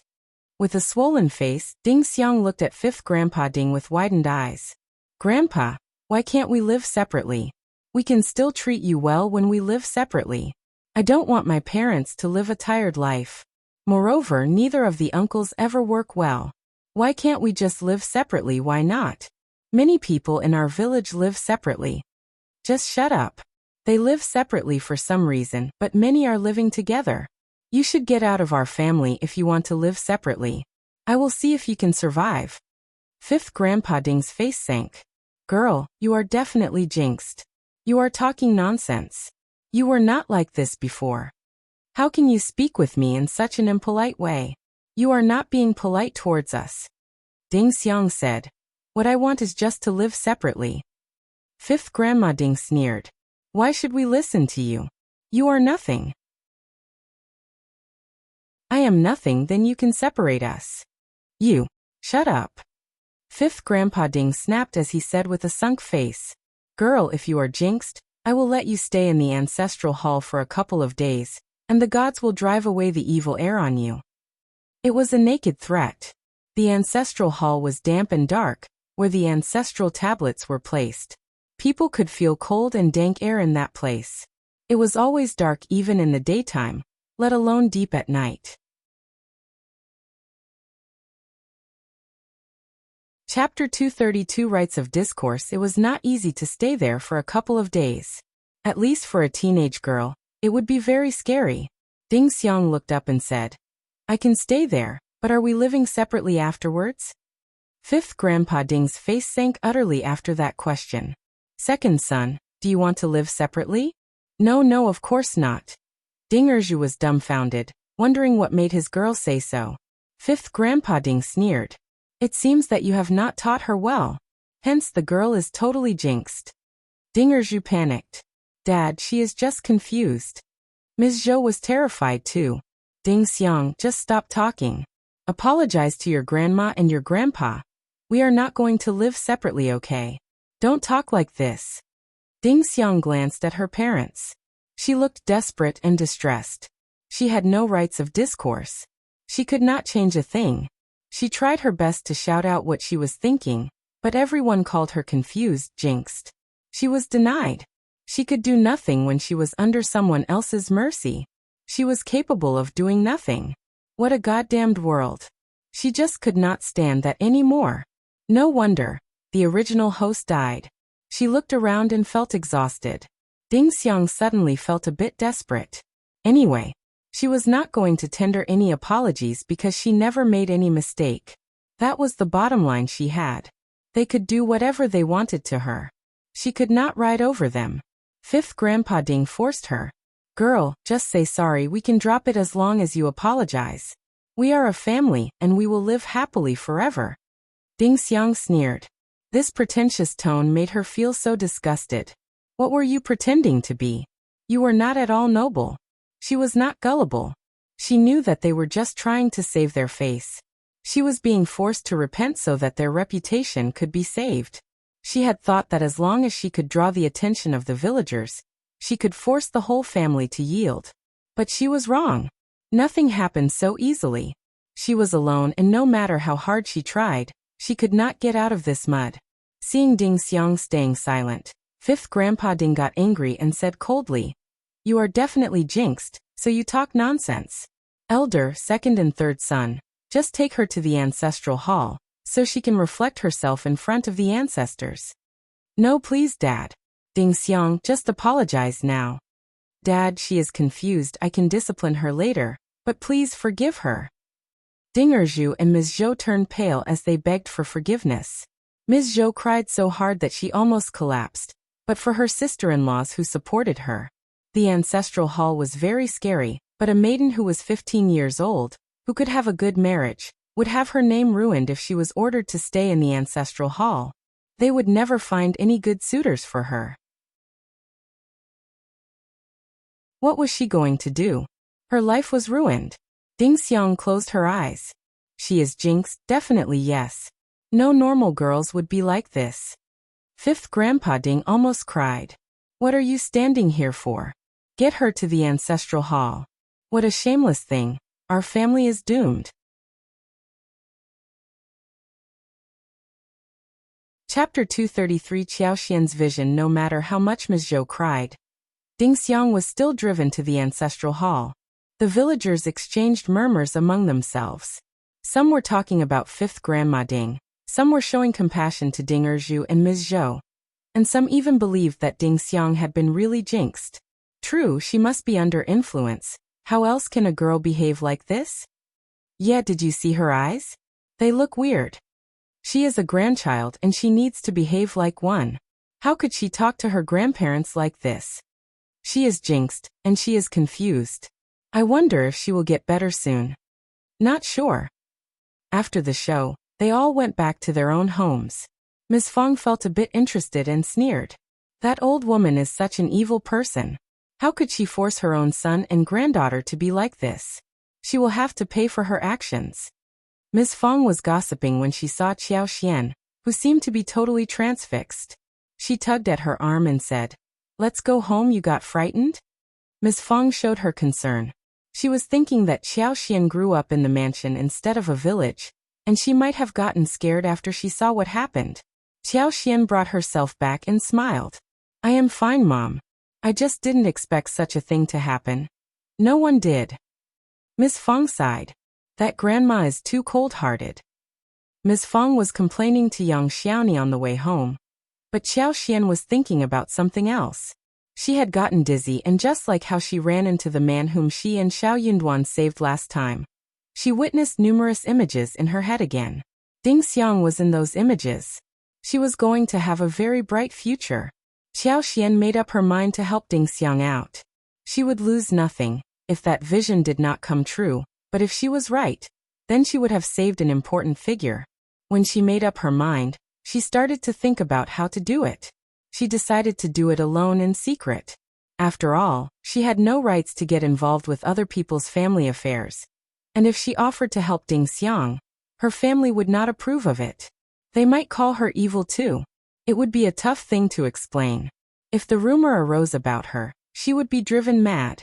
The whole family finished dinner, and Qiao Xian drove Xiao Yunduan back to the room, and then left home with an excuse that she needed to check out the tomato buds. She found out where the ancestral hall was. It was located in the west side of the village. It was big and isolated. That was a good thing. A tree was next to the ancestral hall, and Qiao Xian used her superpower so that the branches bent down for her to climb up.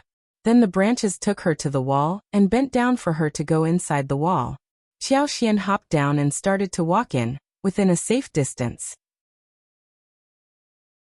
The ancestral hall was a very scary place, and it was even more scary at night. But Qiao Xian was feeling very calm. After all, she had time traveled and got superpower with her. What was she afraid of anyway? Ding Xiang was locked in the left wing room of the ancestral hall, and when Qiao Xian found her, she was sitting with arms around her knees looking cold.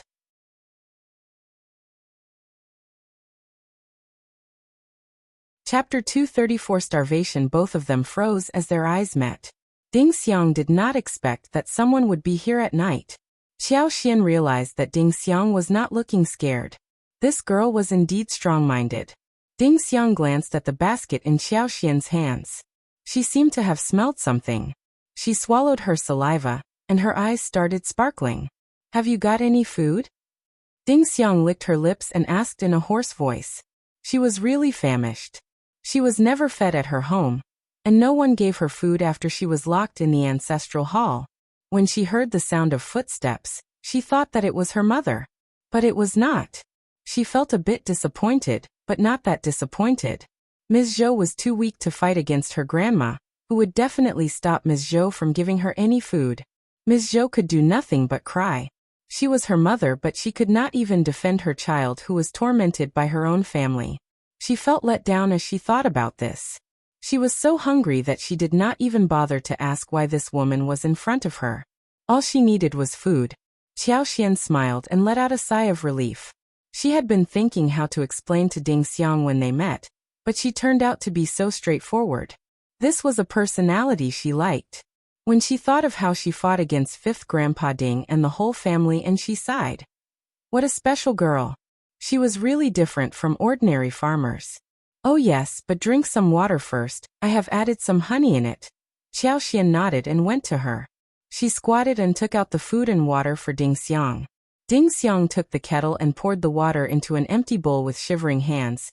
Then she finished it directly, letting out a sigh of relief and saying emotionally, "It is so sweet." She could not wait any longer and started to eat. Qiao Xian had expected that she would not have been given any food by the family, so she only got one bowl of rice, one dish of bamboo shoots, and several pieces of mushrooms for her to eat. But Ding Xiang did not think too much, and she started to eat everything immediately. When the food was done, Ding Xiang wiped her mouth and put down the chopsticks and bowls. She almost cried. How could she have time traveled to this goddamn place? She could not even get to eat one bowl of rice. How happy it was to be able to finally eat. Oh yes. Ding Xiang pressed down her tears and smiled. You are the second miss from the Qiao family, right? Why did you give me food? Anyway, thanks. Qiao Xian had already understood that she was different, so it was normal that she could guess who she was. She was different from the villagers here. You are right. Qiao Xian smiled and added, I don't approve of what fifth Grandpa Ding did, so no need to thank me. Ding Xiang grinned. So you felt sorry for me? Anyway, thanks. Chapter 235 A pure-minded girl. It was a great comfort if you could have someone who felt sorry for you. Ding Xiang sighed inwardly. She was a lady born in a big family, and yet she had such a simple mind. Fearing that she would not believe her, Qiao Xian said in a small voice, Let me tell you something, but please don't tell anyone else. My lineal mother is not kind either, and I felt really sorry for you when I saw you being treated like that. This lady was so simple-minded. Ding Xiang replied involuntarily. Lucky that you ran into me, but let me tell you, poor people are never kind. Those farmers are too poor to think about justice and fairness. They are just greedy and private, so never be too kind or feel sorry for others. Otherwise you will get yourself in a lot of trouble, alright? Xiaoxian was startled. What was she talking about? Did she think that she was an innocent, pure-minded rich girl? Xiaoxian chuckled in her heart. She was not pure-minded. She could be quite ruthless. But she found Ding Xiang getting more and more interesting. Seeing Xiaoxian's seemingly surprised look, Ding Xiang explained little by little. Look at what you did tonight. I am locked here because I have been punished. You delivered food to me, and if you don't help me do what I ask of you, I may threaten you about telling everyone else about your deeds. As a result, you will land into trouble for saving me here. Xiaoxian, I understand what you mean. But I know you won't. Don't worry, I am not that gullible, and I never show kindness to others easily. Ding Xiang smiled. How do you know I won't? Xiaoxian was speechless. She could not explain it. Just a feeling. My sixth sense is always right. What feeling? Just an intuition. Anyway, they needed to drop the topic. You should never be this nosy anymore, got it? Oh yes, Xiaoxian switched to the embarrassing topic. What are your plans for the future? Future? Ding Xiang sneered. At this juncture, she wasn't even sure whether she would have a future. She had understood clearly that she alone could not fight against a family, especially since she was born in this era. She was called Jinx by her family, and was even considered as immoral. Now she was starving in the locked ancestral hall. Maybe she would be forced into marriage, and the only thing she could do to fight against that was to die. Xiaoxian thought for a while and tried to persuade her. I believe that if you want to achieve something, you should not lunge at it. You can try to take a roundabout. For example, you embarrassed your grandparents today, that would irritate them more. You will end up being in trouble again and again if you fail to bring them to your side. Xiaoxian was really curious whether this stubborn personality girl would have a flourishing future like she had foreseen. But she had developed some feelings towards this girl, and would like to give her a hand. Moreover, when she heard some details about 5th Grandma Ding from Ms. Fang, Xiaoxian believed that Ding Xiang was really unlucky to have been born in a family like that.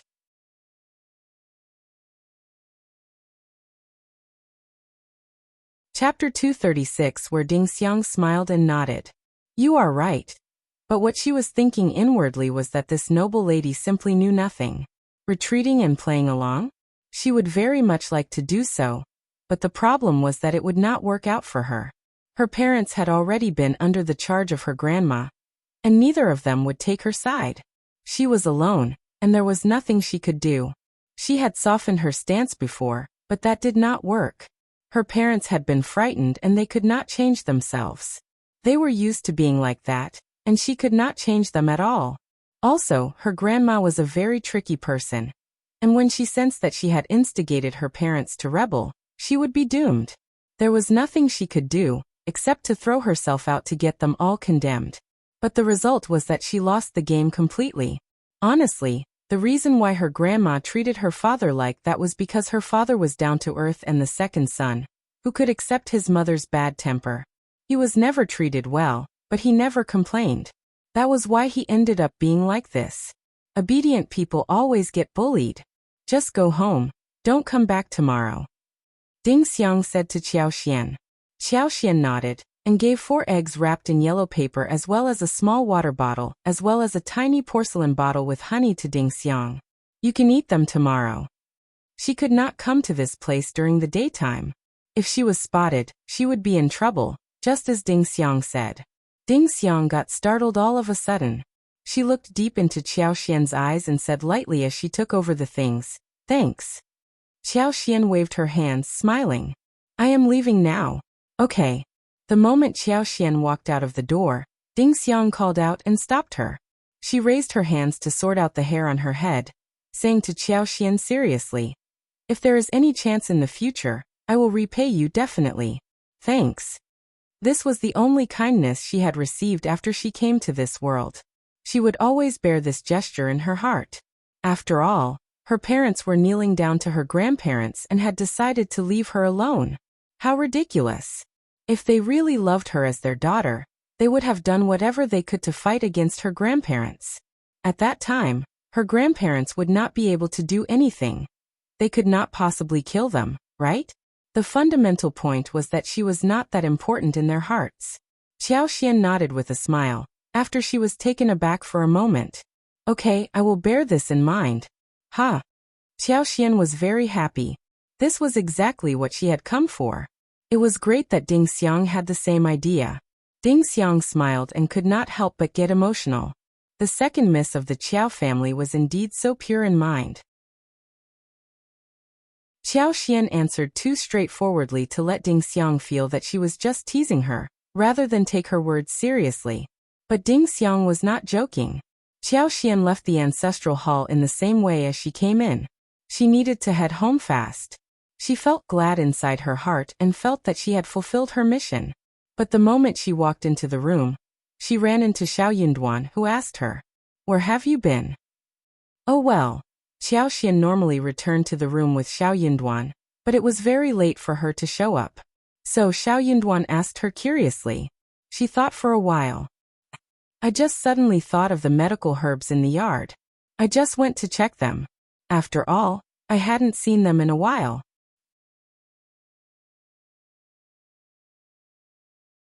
Chapter 237. Blank in mind. Is that really the case?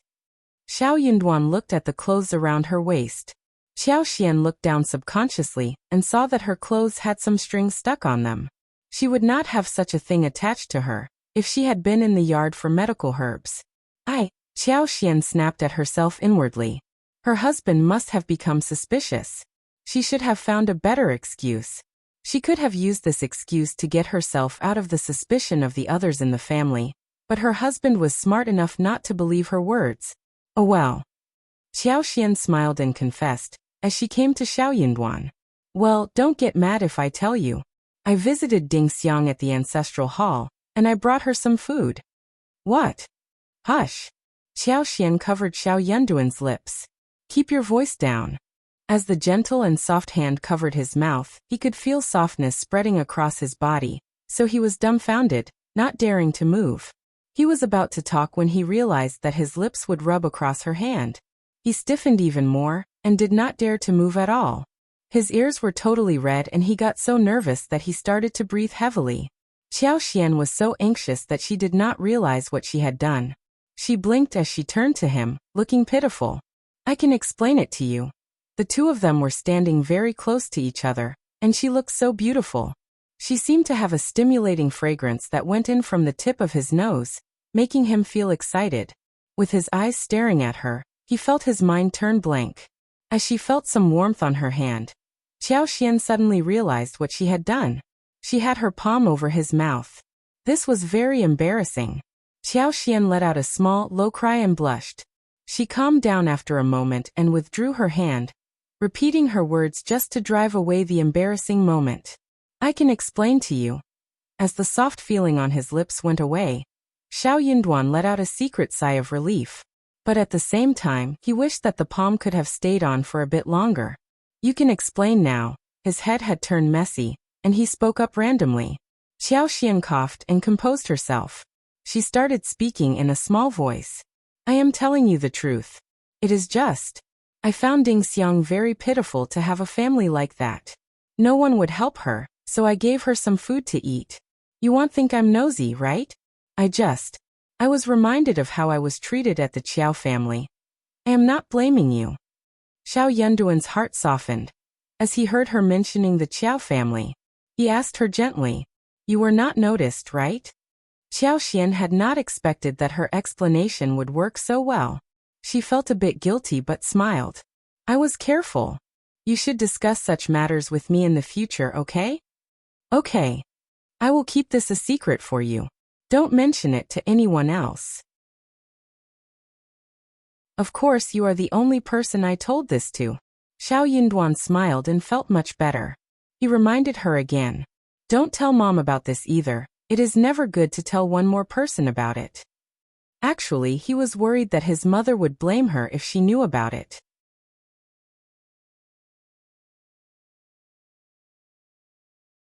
Chapter 238. Good thing Xiao did not give her too many things, nor did she want to tell anyone about it.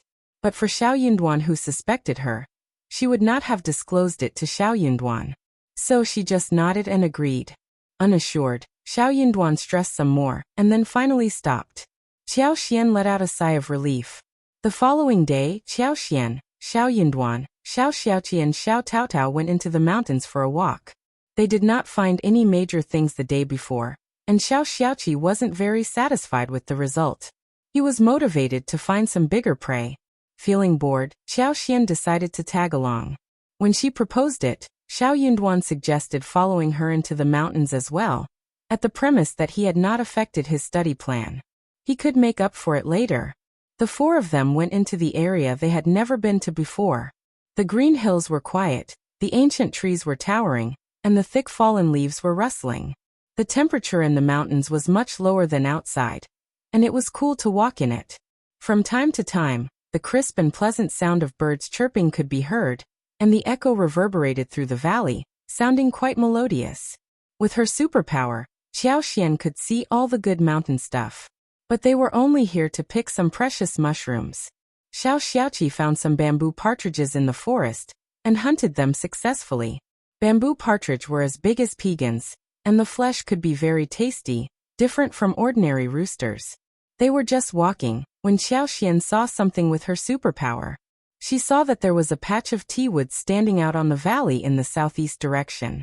Two of the tea trees were strong, and the leaves were both dark green, looking quite tempting. Xiao Xian did not have much knowledge of tea. She had once seen many wild-growing tea trees here, which did not draw her attention. But this patch of tea trees gave her a very strange, different feeling. Her sense told her that these were wonderful things. Motivated, Xiao Xian believed that their trip could be rewarding with this. The two old tea trees were ancient, and the leaves were tender. They could be obtained and taken for tea at home. Therefore, Xiao Xian secretly took the other three members of their team in that direction. As they came to the feet of the mountains, she pointed at the patch of tea trees on the valley within their sights. Look, that is a cluster of tea trees. The leaves are so tender, and we can take some home. The tea made out of it should be very tasty. Xiao Yunduan spotted them too. He had more knowledge of tea than Xiao Xiaoqi and Xiao Taotao. He added with a smile after seeing the patch. The leaves look very good. Let's get going. Okay, fifth brother and fifth sister-in-law. Qi and Taotao would never object to the suggestion made by them. Both of them were very interested in food and drinks. Xiao Xiaoqi asked, "Fifth sister-in-law, apart from making tea, can the tea leaves be used for anything else?" Xiao Taotao's eyes sparkled and she looked excited.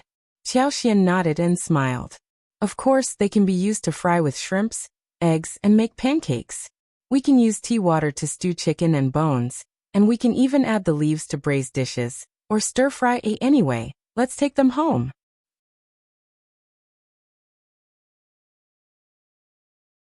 Chapter 239. Flourishing. Okay. Xiao Xiaoqi and Xiao Taotao laughed and looked excited and hopeful. Let's go and pick the tea leaves. The patch of tea trees was located a bit over halfway of the mountains, and the team, who was used to walking in the mountains, reached the place almost an hour later, since the mountain was so large. Xiao Xian had already sensed the scent of tea when they were very far away. She felt even more motivated. Equipped with the superpower, she was well connected with plants in this world, and she was even more sensitive towards things which were extraordinary. As they went closer to the tea woods, Xiao Yunduan could smell the scent of tea as well. It smells so good. Yeah, it is so good. Before Xiao Xian could say anything, everyone else already understood that it was a good thing in front of them. Apart from the two ancient, large tea trees, there were some middle-sized ones as well as small sprouts everywhere on the ground. Both Xiao Xiaoqi and Xiao Taotao were good at climbing trees, and they prepared to go up. Fifth sister-in-law, are there any rules to pick the tea leaves? Just the tip will do, right? Xiao Xian nodded. Yes, don't get too much of the stem. 2 tender leaves should be enough. The two of them nodded and went to the top of the trees. Xiaoxian smiled at Xiao Yunduan. Let's go and get them. Xiao Yunduan nodded. They had some rug bags with them as they went into the mountains, and they came handy now. The leaves were not very heavy, and those 2 large bags should be enough. Back facing the others, Xiaoxian pinched a small tea tree sprout and tried to stuff it into the space. Xiaoxian's eyes sparkled as she realized what happened. It went in. It seemed that the tea trees which she could not name were really precious things. Xiaoxian brought some more trees to space. The spring became increasingly flourishing. They started to head home after getting 2 bags full of tea leaves. The tea leaves seemed like precious things, so the trip was worth it, though they never got any prey. Xiaoxian got them to dig some more arm-sized tea tree sprouts and tied them together, so they could take them home. Soon, they ran into another patch of small tea woods. The tea wood was much smaller than the first one they saw, and apart from one ancient tree, there were some other mid-sized ones. The sprouts were everywhere, growing in the shadow. The trees probably could not grow well due to the lack of sun and oxygen. The tree looked quite special too. The trunk and twigs were purple whilst the leaves were dark green, and the new sprouts were tenderly red. They could smell the scent of roses as well as herbs. Xiao Xiaoqi and Xiao Taotao, who had no idea about tea, could not help but praise. It smells so good.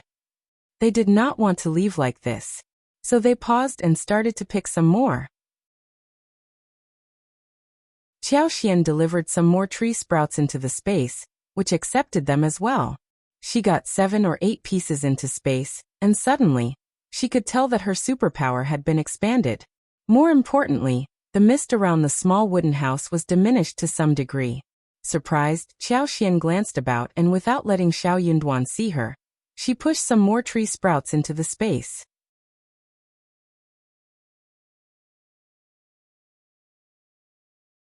Chapter 240 Escape. However, the space did not undergo any major changes, apart from becoming more flourishing. Xiaoxian finally came to the conclusion after many times of experience that she needed to get many precious plants into space, so that the amount could lead to major changes. Xiaoxian got a large bag of purple-colored tea leaves, as well as some tea tree sprouts. They tied them up together and started to head home. It was a good harvest. As they went back home, Xiaoxian asked Taotao for help. They planted the tea trees in the yard and at the corners of the floral field. Then they started to process the fresh tea leaves. No one had any idea how to process it in a complicated way, but the villagers usually fried them and got the water out, so the tea leaves would be in the best condition for storage. This time they did the same. The tea leaves relieved the thirst, so villagers loved to have some planted next to their yards. In this way, they could pick some and fry them for daily tea drinking. These tea trees were not precious ones but ordinary ones, so they did not need to be taken well care of, nor did they need to be chopped or trimmed. The trees they brought home today were apparently different from the ones they drank at home. Xiaoxian was thinking about taking some twigs and leaves for Manager Qin to take a look. If it was a precious kind, she would turn the field she bought from the Zhang village into a tea garden. Xiaoxian used some fresh tea leaves to make the dishes for dinner. These 2 kinds of tea leaves became increasingly fragrant, and the scent made people feel fresh in their minds. Ms. Fong praised it highly and smiled. I never expected that there would be such fabulous things in the mountains. These leaves seem to taste different from what we drink every day. Xiaoxian smiled. There are many precious things in the mountains. Qi is familiar with the paths, so he takes us to these places. He knows far more than others. Ms. Fong laughed. He hunts, but he doesn't know about tea. It is you and Duan who helped. Ms. Fong and Xiaoxian exchanged a few words and said suddenly, Remember Ding Xiang who was trapped in the ancestral hall? When Ms. Zhou brought her food at lunchtime, she was gone. Ms. Zhou and Ding Erju are so anxious and are looking around for her everywhere. The girl is so bold as to escape. Xiaoxian was shocked and her face changed. She escaped. Yeah. Ms. Fong kept the gossip flowing.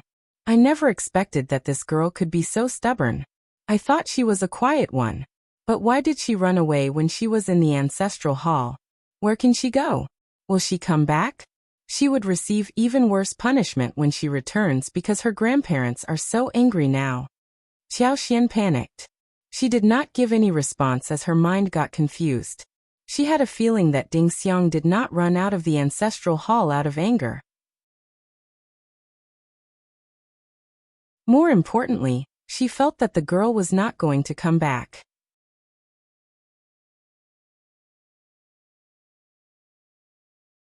Chapter 241. The Ding family. She must have escaped and left Shouting Village. In fact, she might be planning to leave the county. Probably that was how she turned her life around and walked to the peak of her life. She had escaped.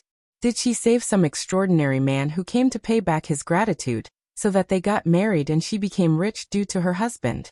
The images she had seen about the girl must have happened after she reached the peak. She felt slightly better as she thought about these. At least she knew that after going through twists and turns, the girl would have a bright future. Otherwise, what would happen to a girl who ran away from her clan and drifted about outside? That thought made her feel anxious. Qiao Xian learned of the whole story from Ms. Fang. Ms. Zhou had wanted to give Ding Xiang some food and drink for dinner the night before, but fifth Grandma Ding was too annoyed to approve of this idea. She had lectured Ms. Zhou and ordered her not to give the girl any food. Fifth Grandpa Ding was also very annoyed by how Ding Xiang humiliated them in front of the whole village. So he intended to make her reflect on herself and let her suffer. He also ordered not to give her any food until she admitted her mistake. In fifth Grandpa Ding's opinion, she would not die just because she missed a meal. She needed to be seriously disciplined so she could know what mistake she had made and that she would never dare to do it again. Ding Erju cared for his daughter, but he was too obedient to counter what his daughter had said. He did not even raise his voice in front of his parents. Ms. Zhou became desperate. She cried throughout the night. The following morning, Ms. Zhou felt even more distressed. But she did not get any chance to shed tears. She had no choice but to make food whilst listening to her mother-in-law's horrible words. All the way until lunchtime, Ms. Zhou could not stand it anymore. She decided to sneak in a bowl of porridge for her daughter at the ancestral hall. However, she failed to find Ding Xiang at the ancestral hall. She looked everywhere, but Ding Xiang was nowhere to be seen. Mentally stimulated, Ms. Zhou staggered home and passed on the message, begging everyone to help her find the daughter. The Ding family got startled. Apart from Ms. Zhou and Ding Erju, everyone else got furious about it. Fifth Grandma Ding snapped. What? That damned girl ran away? How dare she run away from the ancestral hall? She better not come back, otherwise I will break her leg. Fifth Grandpa Ding also trembled in anger. Unruly kid. This girl has to be lectured. The first and the third sections of the family also made complaints. We are now the joke of the village again. Second brother and second sister-in-law. How did you turn Ding Xiang into such a kid? I have never seen a girl as bold as this. She ran away from the ancestral hall. Damn. Second sister-in-law. Just don't keep crying. The girl must be hiding somewhere in the mountains and she will return when it turns dark, otherwise, where would she go?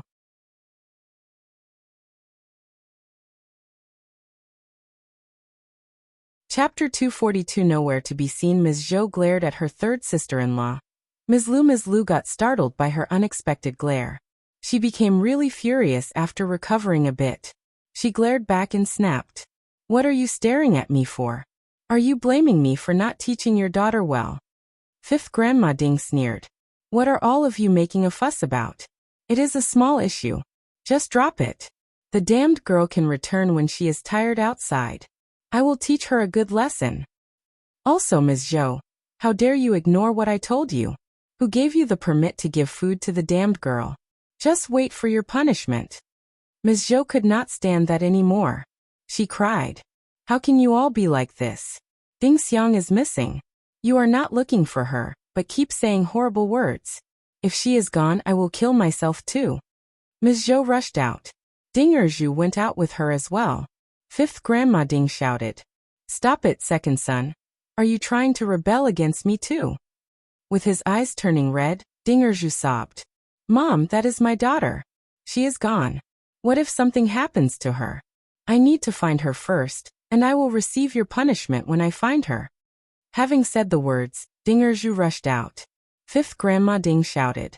How dare you? I have raised you for nothing. The other sections of the family got startled and exchanged a look between themselves. No one had expected that the obedient second section of the family rebelled due to Ding Xiang. They started to feel uneasy. It seemed as if something were falling out of their control. What happened to Ding Xiang and the Ding family soon spread all over the village. Some sighed and some laughed. Some even went out to seek the girl. After all, it was a living girl that was missing. Although they all grew up in the mountains, it was a very dangerous place. What if something happened for real? Fifth Grandpa Ding could not stand the humiliation.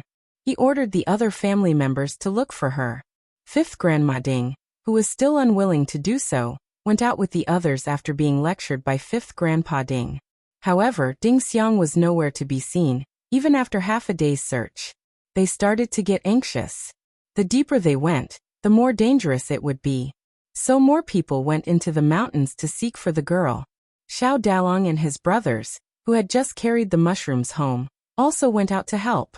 Xiao Xian and Xiao Yunduan returned from the mountains and failed to find Ding Xiang after a while. Xiao Yunduan and Xiao Xiaoqi even said that they never saw anyone on their way home. It was getting dark and even adults did not dare to stay in the mountains when it turned dark. So the villagers returned one after another and decided to continue with the search the following day. They all knew that a teen girl would never end up well after spending a night in the mountains. Probably when they found her eventually after a few days, she would be a corpse already. Ms. Zhou came home crying loudly. Ding Erzhu, who was dumbfounded, followed her.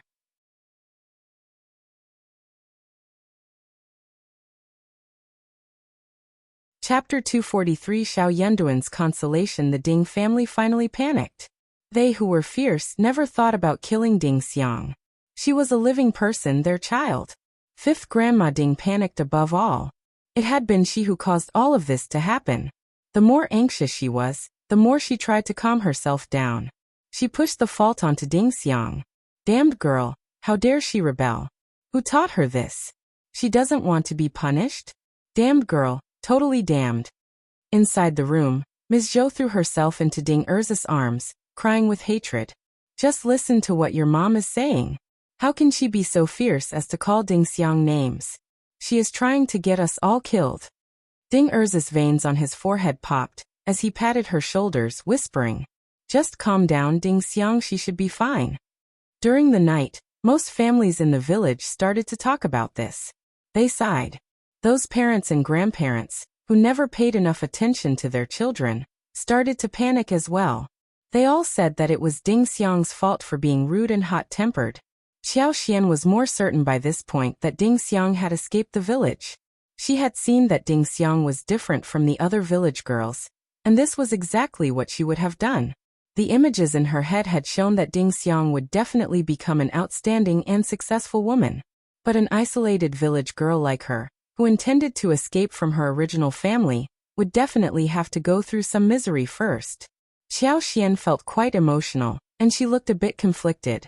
Xiao Yunduan took Xiao Xian back to the room after dinner. He closed the door instantly, and with one hand on Xiao Xian's shoulder, he looked at her seriously. Startled, Xiao Xian looked up at him. Xiao Yunduan sighed inwardly. He had noticed that she was absent-minded the whole evening. Xiao Yunduan suppressed his voice. Listen, you should never reveal anything about your visit to the ancestral hall last night, got it? Ding Xiang was gone after her visit. She would surely be suspected if something really happened to Ding Xiang. Then it would be very difficult to make an explanation. Xiao Xian nodded, as her heart turned warm. I won't, just calm down, Xiao Yunduan said gently, as he looked more relaxed. It is not very surprising, when a stubborn girl like her would run away from the Ding family. It actually might be a good thing for her. She had mentioned how she felt about Ding Xiang the night before, and now Ding Xiang was gone. Xiao Yunduan could not help but console her, fearing that she would be saddened by her disappearance. Xiao Xian nodded and then leaned against Xiao Yunduan involuntarily, saying with a low voice, I am calm. I even think that Ding Xiang will have a bright future. She just regretted not having given Ding Xiang some money. Xiao Yunduan stiffened and lifted his arm, patting her lightly. Maybe. Xiao Yunduan was actually not very sure about it.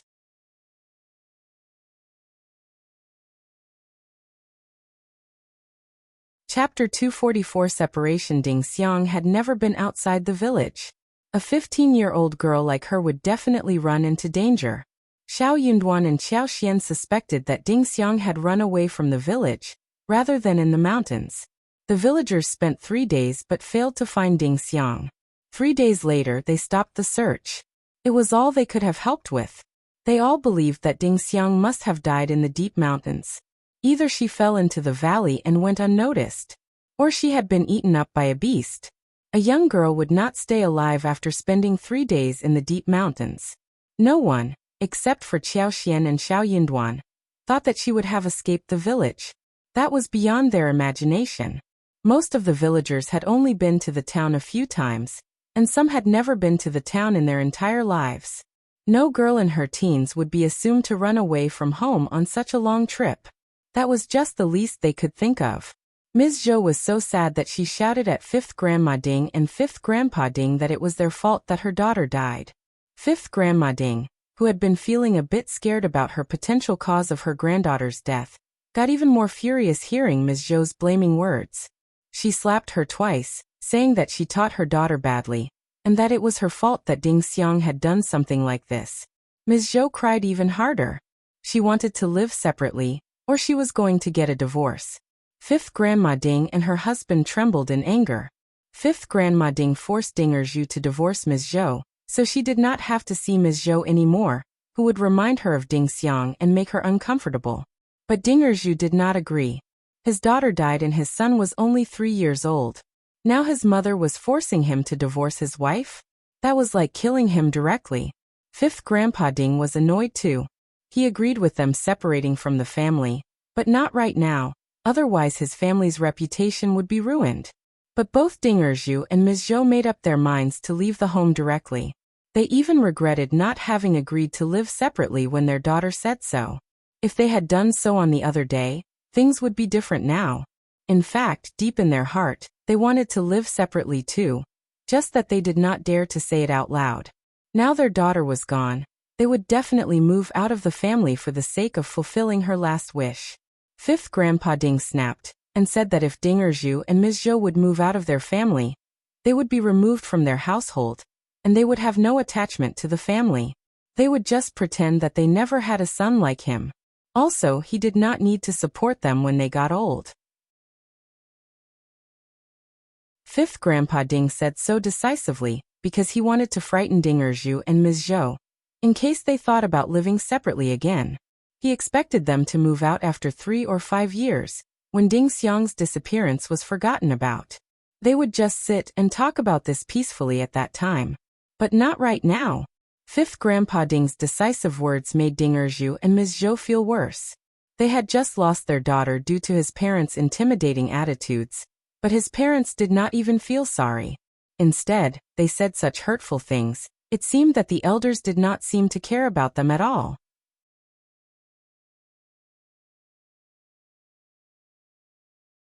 Chapter 245 Nothing attached. Had they been treated with respect, they would not have heard words like this.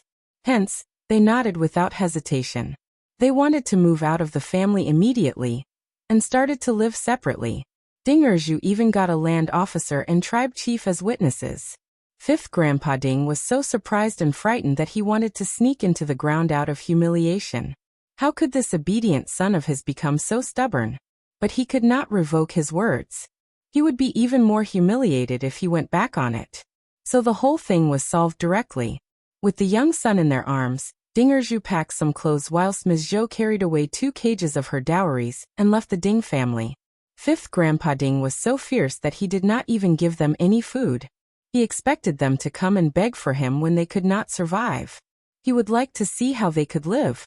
Dinger Zhu and his wife temporarily moved into a barren house close to the village. Many villagers showed sympathy and gave them some food, but it depended on them how they were going to survive. Ms. Fong did not like 5th Grandma Ding, but she felt sorry for Ms. Zhou and Dinger Zhu, though she kept saying that it was their own fault for being weak that they were in this state now. Yet that was their personality, which could not be changed easily. It was, after all, the old grandma of the Ding family who had caused all of these. Ms. Fong took a small pot, 2 sets of bowls and chopsticks, a wooden bucket, some rice noodles, vegetables, oil, salt, and a dozen eggs from home, and asked Mrs. Su and Yang Xiaoni to send the things to the couple. They were rich enough to spare some stuff, and Ms. Fong was very generous. She said to Qiao Xian and smiled. You don't need to go over, it is really filthy there. Ms. Fong apparently was favoring Qiao Xian, and if the other daughter-in-laws of hers were stingy enough, they would get angry as to why they were told to go, but not Qiao Xian. But Ms. Su and Yang Xiaoni did not find it wrong, let alone having anything against that. But Qiao Xian felt a bit guilty about it. She felt that it was not so good when her mother-in-law showed the bias so blatantly. It is fine, Mom. I can go and see them. Qiao Xian smiled and picked up the basket of eggs. Ms. Fong believed that she was just curious. She smiled. All right then, you can go and check it if you want to. Qiao Xian really wanted to have a look at the couple. Ding Erju and Ms. Zhou as well as their son had broken their relationship with fifth Grandpa Ding, and their life must be hard. Ms. Zhou was not very healthy and they had a 3-year-old to take care of. Qiao Xian and Ding Xiang exchanged a few words and they wondered when Ms. Zhou and Ding Erju would manage to get back to their feet. She wanted to go and visit them so if she asked them for help later, the proposal would not be so sudden. When Qiao Xian and her team arrived, the villagers were there too. They were all curious about how such a thing happened, because it had never happened in decades in the village. At this moment, Ding Erju and Ms. Zhou had already got many things piled up in their house, which were all gifts from the villagers.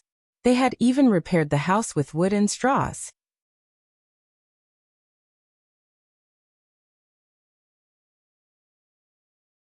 Chapter 246 Fifth Grandpa Ding's grudge. The vegetables sent by others were all vegetables produced in the field, and at most one bowl of rice, or a bowl of leftovers was added. Seeing that Ms. Fong and her family was so generous, who had given rice and noodles, it would add up to 10 kilograms. There were more than a dozen eggs, so they were all shocked. You are so generous, Ms. Fong. There are eggs too. Oh, they are so rich.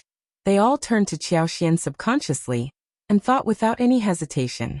The first section of the Qiao family had a very rich daughter-in-law, so they were offering so much. I am just here visiting you all. Ms. Fong smiled, feeling both proud and happy. Her daughter-in-law was not only rich, generous but also very good at making money. But she needed to keep a low profile, otherwise they were all going to be even more jealous. Ms. Zhou and Ding Erju were shocked. Ms. Zhou shed tears. Ms. Fong, this is so generous of you. We have eggs. Just keep them for the child. Ms. Fong patted Ms. Zhou's hands, feeling a bit sorry for her who looked pale and skinny as well as the starved boy next to her. Ms. Zhou felt her heart break, and could not turn down her offer. Thank you, she sobbed.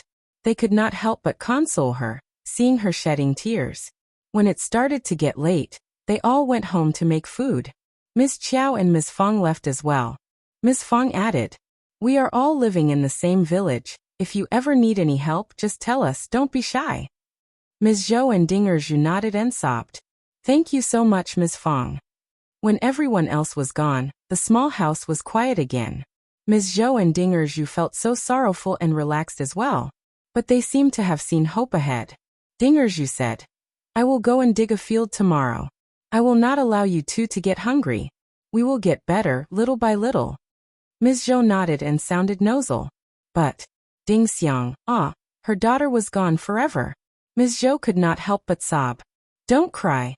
Ding Erju patted her on her shoulders, and could not stop shedding tears too. He regretted having lived like this for the past few years. Yet it was too late to think about this now. No matter what else he could do, his daughter was gone forever. Fifth Grandpa Ding was also aware that the fellow villagers had delivered some things to Ding Erju and his wife, but he did not stop them. It would have made him look too cruel. But they would not deliver any food to them because they would not bend down for them. Fifth Grandpa Ding felt a bit annoyed. He did not like it when Ding Erju and Ms. Zhou had no idea what they ought to do. They should not be blamed for Ding Xiang's disappearance. It was Ding Xiang's fault that she was gone. She was a grandchild who should have obeyed her grandparents' words rather than do everything on her own. She not only countered them, but also humiliated them.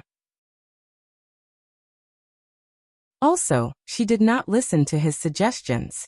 Worse, she ran away from the ancestral hall, and ended up dead. So what? It was all her fault.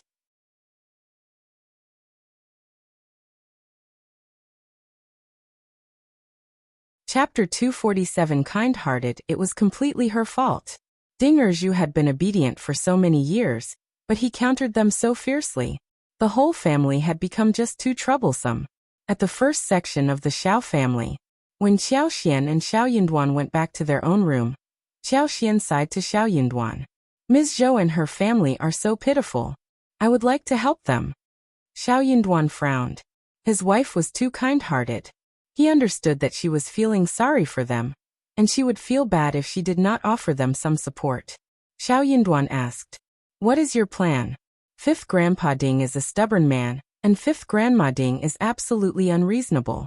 If Uncle Erju and his family live a bad life, then they would be forgotten gradually, but if their lives get better while they are still here in the village, I am afraid that there will be more trouble in the future. I don't want them to trouble you. It was never a good thing to get involved with Fifth Grandma Ding and Fifth Grandpa Ding. Qiao Xian smiled in return. Don't worry, I know what to do. My plan is to ask Uncle Erju if they are interested in shifting and helping us take care of the field at the Zhang village. In this way, they should be far away from Fifth Grandpa Ding's family as well. Xiao Yunduan's eyes sparkled as he grinned. That is a good idea. Don't worry, let's just follow this plan. Qiao Xian nodded. She needed to conduct the plan gradually. Also, they wondered if Ding Erju and Ms. Zhou had their own thoughts for the future. They should not disturb their plan either.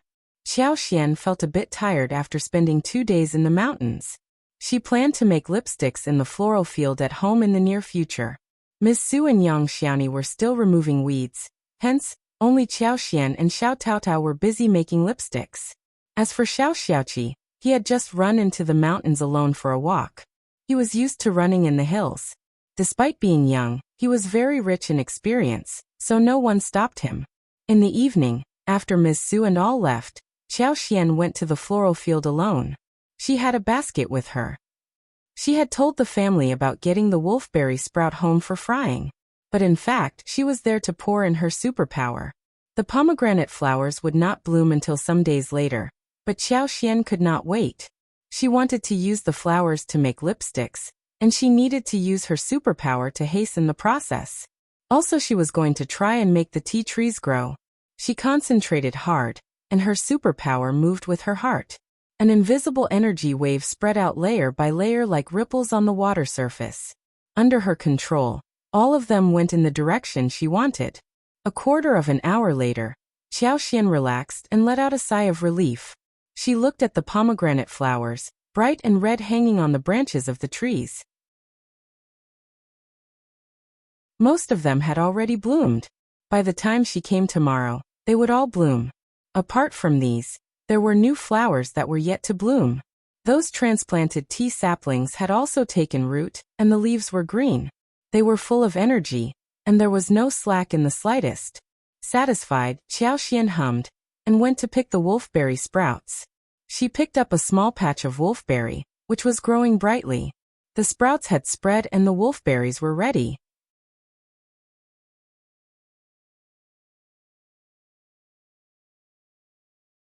Chapter 248 Qiao Xian's bad feelings. Within a short while, Qiao Xian filled in half a basket and left the remaining ones for frying. They would be made to cook egg and wolfberry sprouts. After she left the floral field, she ran into Ms. Zhang from the second section of the family. Qiao Xian smiled and called out second sister-in-law out of politeness, when Ms. Zhang reacted with a smile. What a coincidence, fifth sister-in-law. Yes. Qiao Xian nodded and smiled. Bye. Hey, fifth sister-in-law. Ms. Zhang stopped her and looked at her basket. The wolfberry is very fresh. Qiao Xian confusedly let out a response. Ah yes. She wondered what Ms. Zhang wanted to say. Ms. Zhang smiled. It looks so fresh. I heard that you have many wolfberry sprouts planted in your floral field. Maybe I can go inside and get some as well? Qiao Xian. Wolfberry sprouts were not precious things, and she had many in the field. There were still a whole bunch left. Theoretically speaking, she should have said yes to this second sister-in-law. However, Ms. Zhang was from the second section of the family, and she did not want her to see what was inside the floral field. She could not let her see the lipstick tubes, the bee boxes, or the trees, including the tea trees. Qiao smiled. I can share half of it with you. You are so generous. I like you so much. Ms. Zhang smiled and added. But I don't want to just take your things. I can pick them up myself. I would like to see what your floral field is like. Fifth sister-in-law, you won't be so stingy as not to let me in, right? Qiao got disgusted. Ms. Zhang was trying to morally kidnap her. She would be stingy for not letting her in? Then okay. Second sister-in-law, I have got all the wolfberry sprouts and the wolfberries inside aren't big enough for the sprouts to come out. If you want, you can have mine in the basket. Alright, that is fine. Ms. Zhang was a sneaky person. She had wanted to take them, but she did not want to just take the stuff. She wanted to get a look at the whole floral field. But I just want to see your floral field, why not let me in? I see the elder sister-in-law, third sister-in-law and Tao keep going inside. Maybe I can help you too? Qiao face sank. No thanks, they are enough. Fifth sister-in-law. I always ask Mom for approval. How about you asking her what she thinks? Ms. Zhang got stuck. Ms. Fong would never approve of this request. She knew very well that Ms. Fong was sneaky and stingy. Ms. Zhang smiled staggered. We can talk about this later. Qiao smiled politely. Okay, I need to go now. Bye. With that she left. Ms. Zhang saw Qiao going away and her face sank. She was not pleased at all. Bah. She spat on the ground and mumbled. What are you putting on an act for?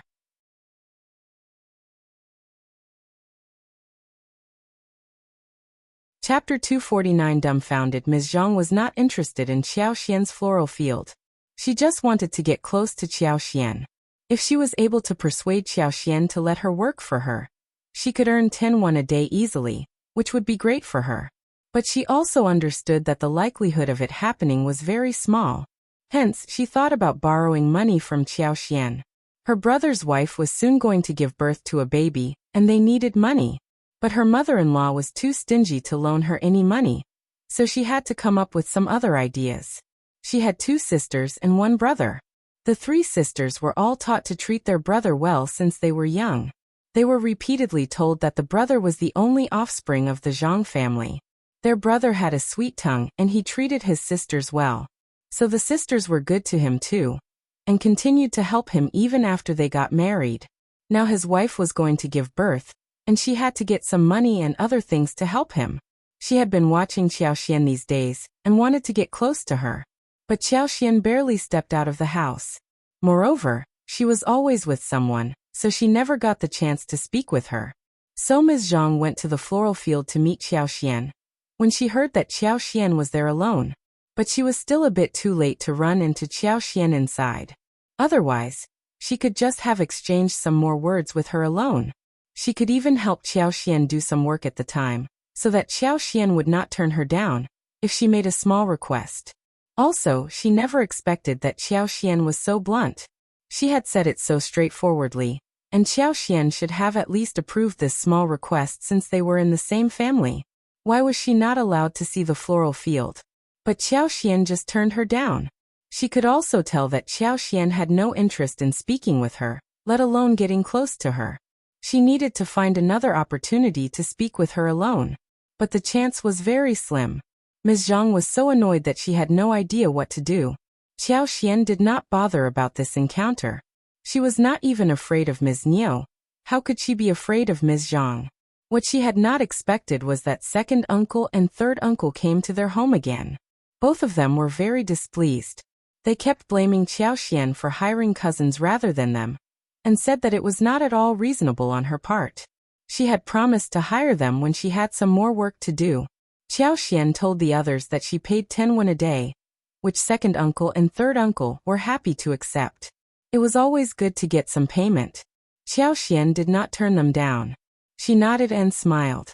Okay, but have you forgotten about the rakes we made for you? You can count and see how much labor you owe us. You can pay back what you owe us, and then we can talk about payment. Both second uncle and third uncle were dumbfounded. They had already forgotten about the labor, but for Qiao who mentioned that? How much labor was that? It was worth more than 20 days. So they needed to work for the second section of the family for free before they were able to get paid.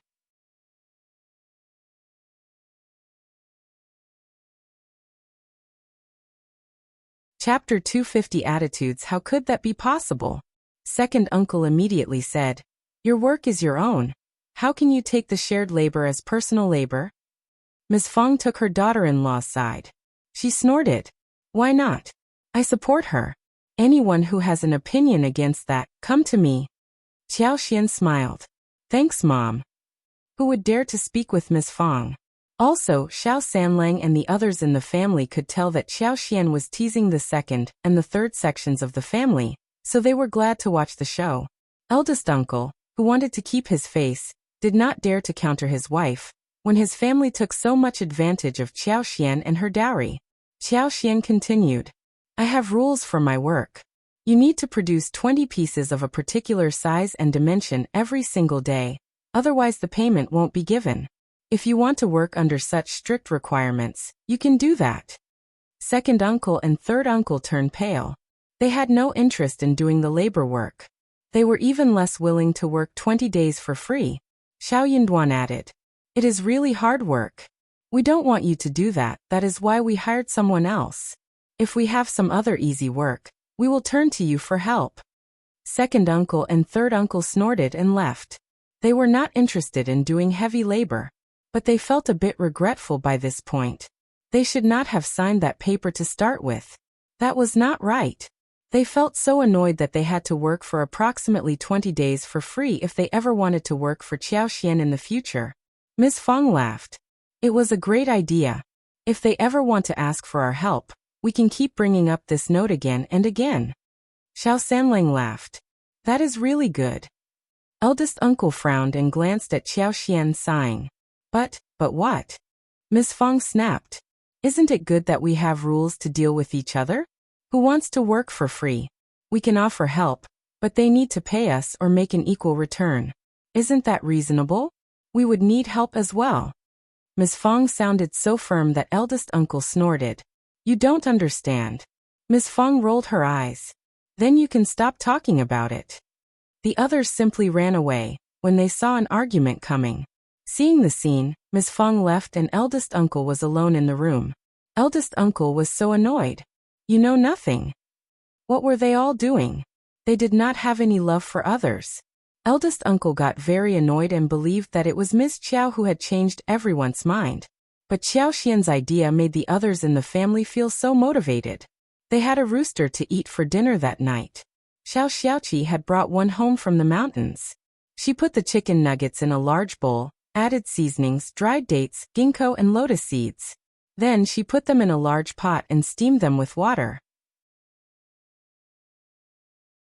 It was the best way to keep the freshness and sweetness of the chicken, and it tasted just right.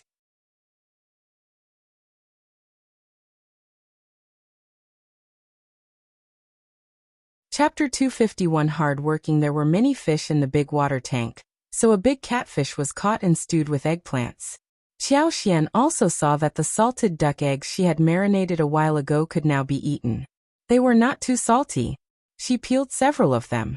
The snow-white egg whites and the oily orange-red egg yolks looked very tempting.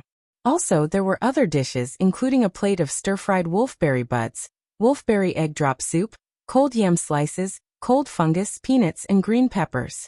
It was a table full of bright colors. There was meat and vegetables, all looked very appetizing. This was the first time they ate salted duck eggs. Everyone praised them, especially the oily salted egg yolk, which everyone loved. Qiao decided to buy some tofu the next time she met a tofu seller. She would cut it into finger-sized diced tofu and fry it with salted egg yolk.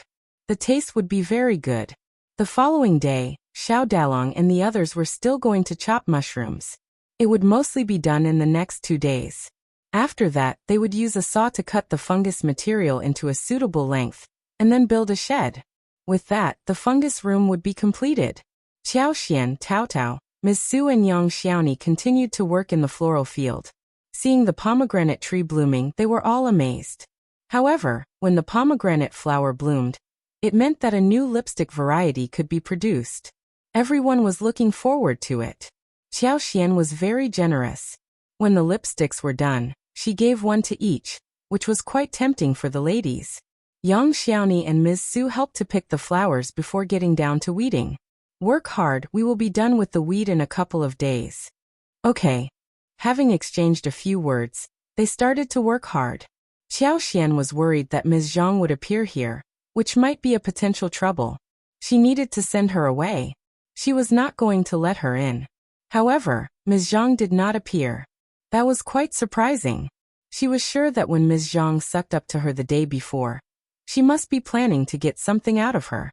But did she give up so fast after she was turned down? Suddenly she realized that her elder sister-in-law, third sister-in-law and Tao Tao were all here, and Ms. Zhang must not want to be seen by any of them. Therefore, she did have the intention, but she also wanted to dodge the rest of the first section of the family. Qiao Xian wondered whether she was planning to borrow money from her. Ms. Zhang always took advantage of her in-laws' home, and tried very hard to move everything to her mother's house. Therefore, if she went to the first section of the family to borrow money, she would most likely be turned down. After all, she would never return it, since she intended to give away the money to her mother's home. If she could not return the money, the first section of the family would not give it. Maybe Ms. Zhang believed that if she was alone, she could be easily persuaded. Qiao Xian felt speechless. However, when Qiao Xian understood what Ms. Zhang wanted out of her, she believed that as long as she was not alone, Ms. Zhang would not ask her for money. She was not afraid of Ms. Zhang. She just did not want to get involved with her. Qiao Xian and Xiao Taotao managed to make 24 lipsticks during the morning.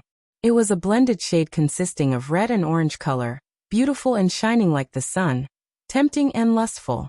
Qiao Xian gave one to each of them. Xiao Taotao loved it. This is such a good shade. It should look good on the lips. Yes, but a bit too bright. I may not dare to put it on my lips. Why not? Elder sister-in-law, you can put some and wipe off a little. The four of them talked and laughed together. Qiao Xian threw a look at the yard, and used her superpower to ripen 2 watermelons. She asked Xiao Taotao to help her carry them home.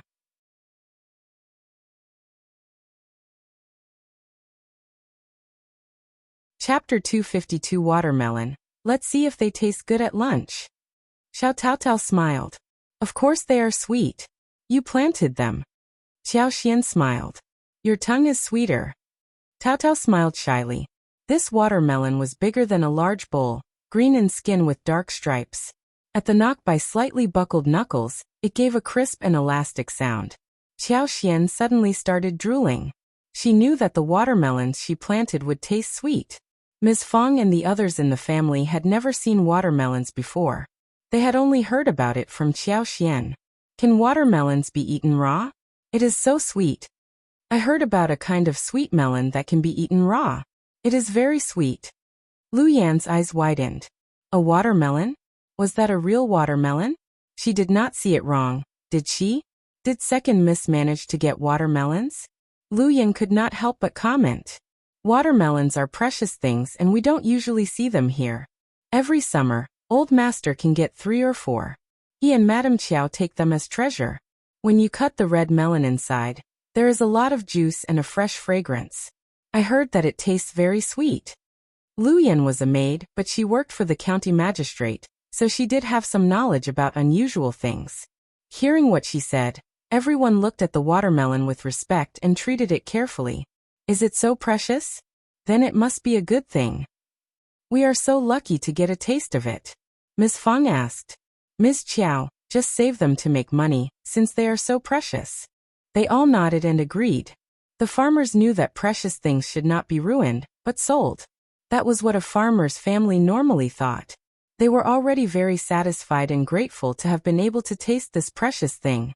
After all, that was something even the county magistrate believed as being precious. Qiao Xian smiled. Mom, we have many more in the yard, and soon they will be ripe during summer.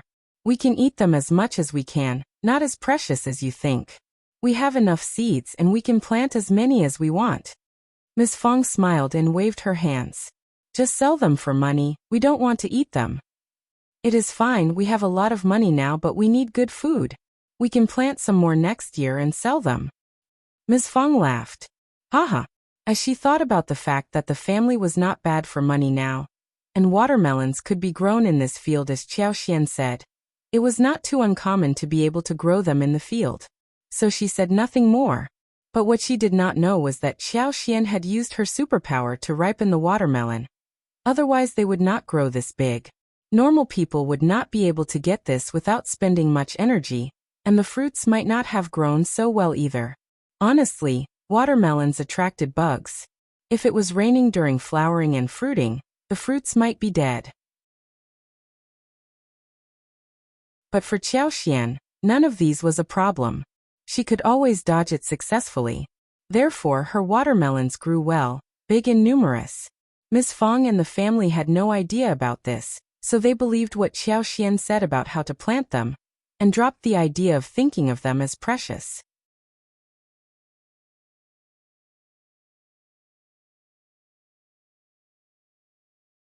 Chapter 253. Not herself. Qiao Xian placed the 2 watermelons in the cold water bucket, waiting for Xiao Dalong and the others to return to have a taste. Ms. Su asked Qiao Xian in a staggering voice. 5th sister-in-law, can I take some seeds to my mother's home, so they can plant some next year too? Sure. Qiao Xian nodded without hesitation. The black seeds are ripe.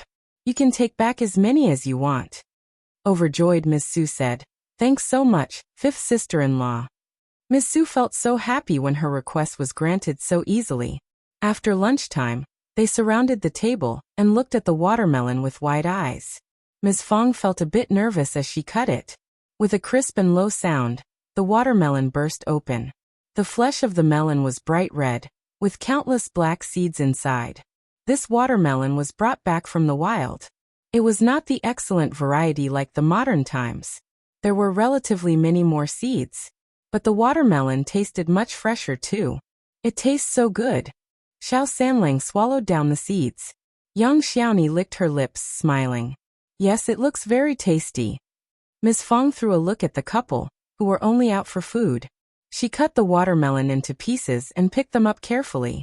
Everyone picked up a piece each, and the juice filled up their mouths. The flesh was soft and the juice was abundant. The fresh sweetness instantly captured all the perceptions in the mouth.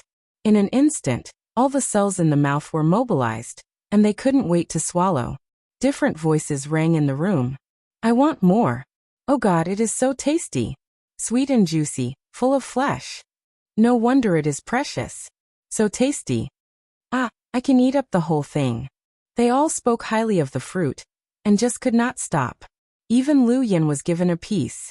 Lu Yin was so startled that she could not help but remember how it tasted after all. That was watermelon. A precious thing. Second Miss could do everything. They ate it all up except for the 2 large slices left to Xiao Xiaoqi, who was in the mountains. It tasted great. Qiao Xian eventually fell in love with the taste. Sweet, fresh and drooling. In the scorching summer, at noon with the sun in the sky, eating watermelons soaked in ice-cold water was so pleasing. The watermelons had numerous seeds, but it did not hurt. Qiao Xian did not want to sell them, but there were many of them at home, and they could not finish them alone. She was not giving this fruit to anyone else. Her father-in-law no longer mentioned giving it to the other sections of the family, though he had that intention. Qiao Xian ignored him conveniently. Shen had already made the plan about how to sell the watermelons. She intended to visit Mingrantang in a couple of days and talk to manager Qin about it. Maybe the watermelons and tea leaves could be sold through them. She herself would never show up to do so. Otherwise, Officer Qiao and Madame Qiao would get a clue.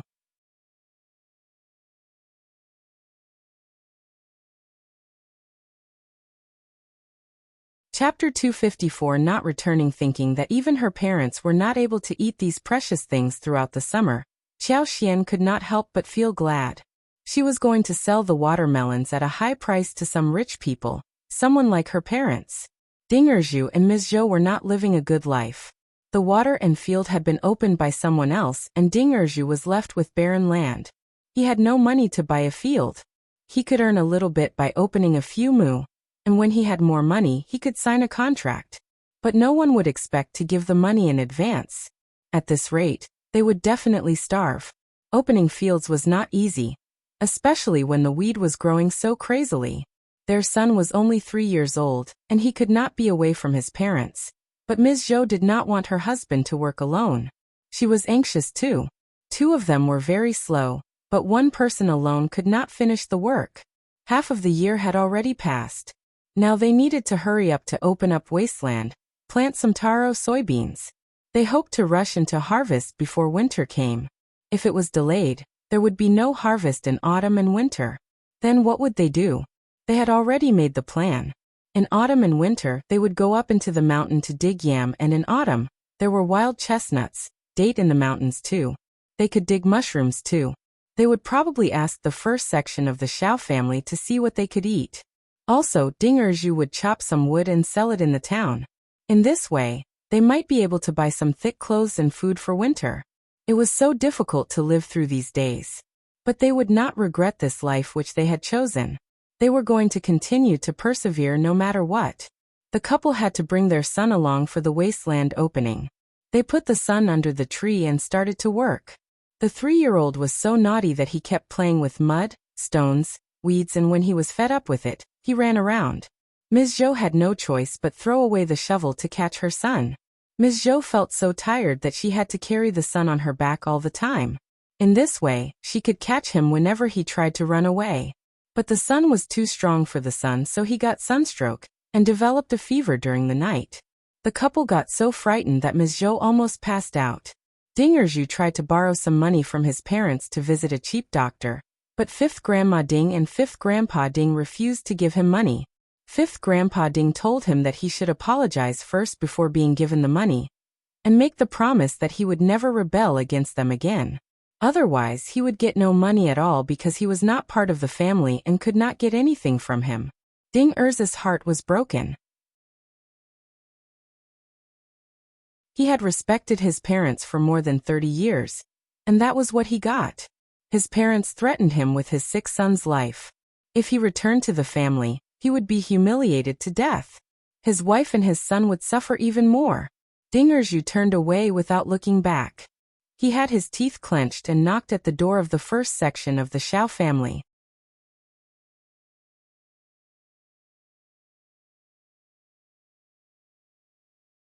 Chapter 255 Ideas. He did not want to cause trouble to Ms. Fong, but the first section of the Qiao family must be the only people who would be willing to help them under such circumstances. Ms. Fong was a kind-hearted person, and her family was capable enough to help them. The other families might offer vegetables, bowls of rice, but never money. Hearing what he said, Ms. Fong was startled and loaned him 50 won immediately. Ding Erzu thanked her with tears in his eyes, and hired the doctor from the next village overnight. Luckily, the boy was not seriously sick. He drank some medical herb soup, and by lunchtime the following day, the body temperature dropped. Although it arose a little bit later, yet eventually, it dropped after 1 day. The couple guarded the boy throughout the whole night, and did not dare to move away. They felt as if the sky had fallen down. Ms. Fong and Ms. Qiao visited them the first day, and came to see them again the next day. They had some food with them, including some vegetables and the rooster that Xiao Xiaoqi had hunted. Xiao Xian even brought a big watermelon for the child to eat, but she told them not to feed the child too much at one go. Ding Erzu and Ms. Zhou felt really grateful. Ding Erzu almost kneeled down to kowtow to Ms. Fong, who asked Ms. Zhou to help him up. Ding Erzu wiped his eyes and said, "Ms. Fong, you are such a great family. We will never be able to pay back for what you have done for us. Please, tell us whenever you need us to do anything. We are strong people, and we will pay you back in our next life too." Ms. Fong sighed. "Just drop it. We are living in the same village. You two are diligent people, and you will definitely have a good life." Ding Erzu and Ms. Zhou nodded hesitantly, accepting Ms. Fang's good intention. But they really could not imagine what on earth their future would be. Would they get better? They just could not see any hope. Ms. Fong and Xiao Xian exchanged a look, as Ms. Fong coughed and said, "You can't go on like this. The boy is too small to leave you, and you have nothing here, and you won't make it through winter. I have an idea. Would you like to listen?" Ms. Fang's words hit Ding Erzu and Ms. Zhou's hearts. That was exactly what they were worried about. Hearing what Ms. Fong said, the couple looked suddenly motivated. Ms. Zhou said, Ms. Fong, you are a nice person. Please tell us what ideas you have. If you can help us, we will be really grateful. Dinger Zhu nodded. The couple looked at Ms. Fong expectantly. Ms. Fong knew of Qiao Xian's good fields at the Zhang village, and it was Qiao Xian's proposal in the beginning. So she thought about this and believed that it was a good idea. She knew about this couple. They were both very honest and down-to-earth people. Moreover, their child was so pitiful. They could help Qiao Xian to guard the fields, and could also live a better life themselves. Ms. Fong told them about this, but asked them to keep the secret. Qiao Xian was the daughter of the county magistrate. When Ding Zhu and Ms. Zhou heard about the fields, they did not find it strange. They assumed that those fields were just the dowry. They knew all about keeping the secret. The Xiao family had their own problems. The second and the third section of the family were greedy for Qiao Xian's properties, and hence, Qiao Xian needed to keep it a secret.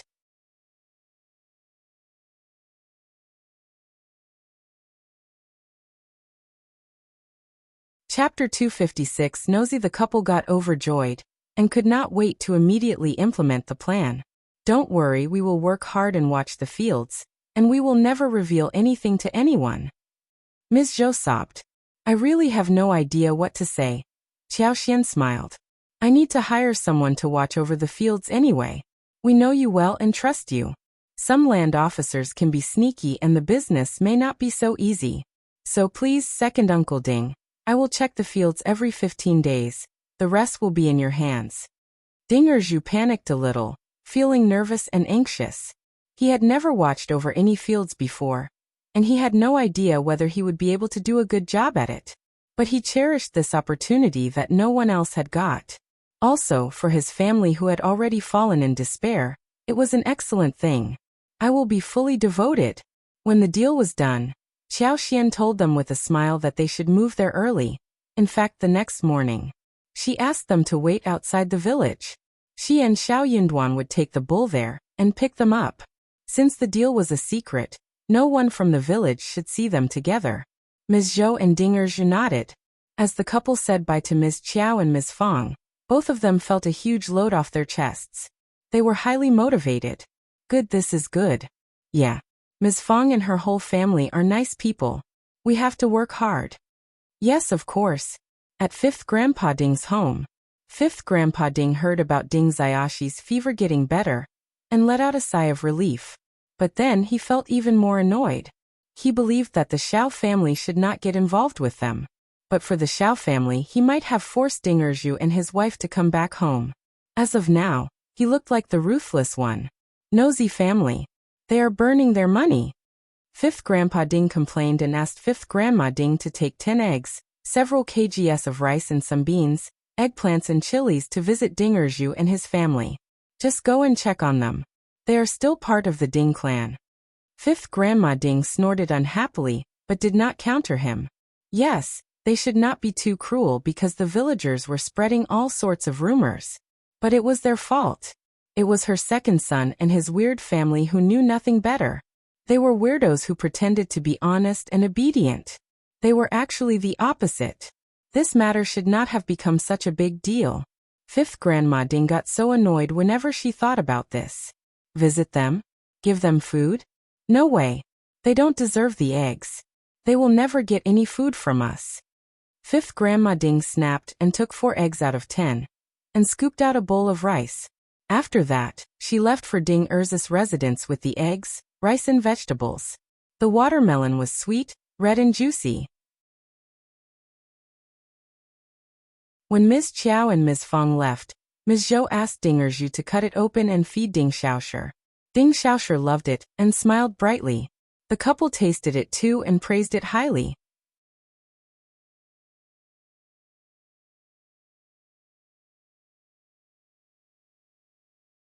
Chapter 257. How dare he?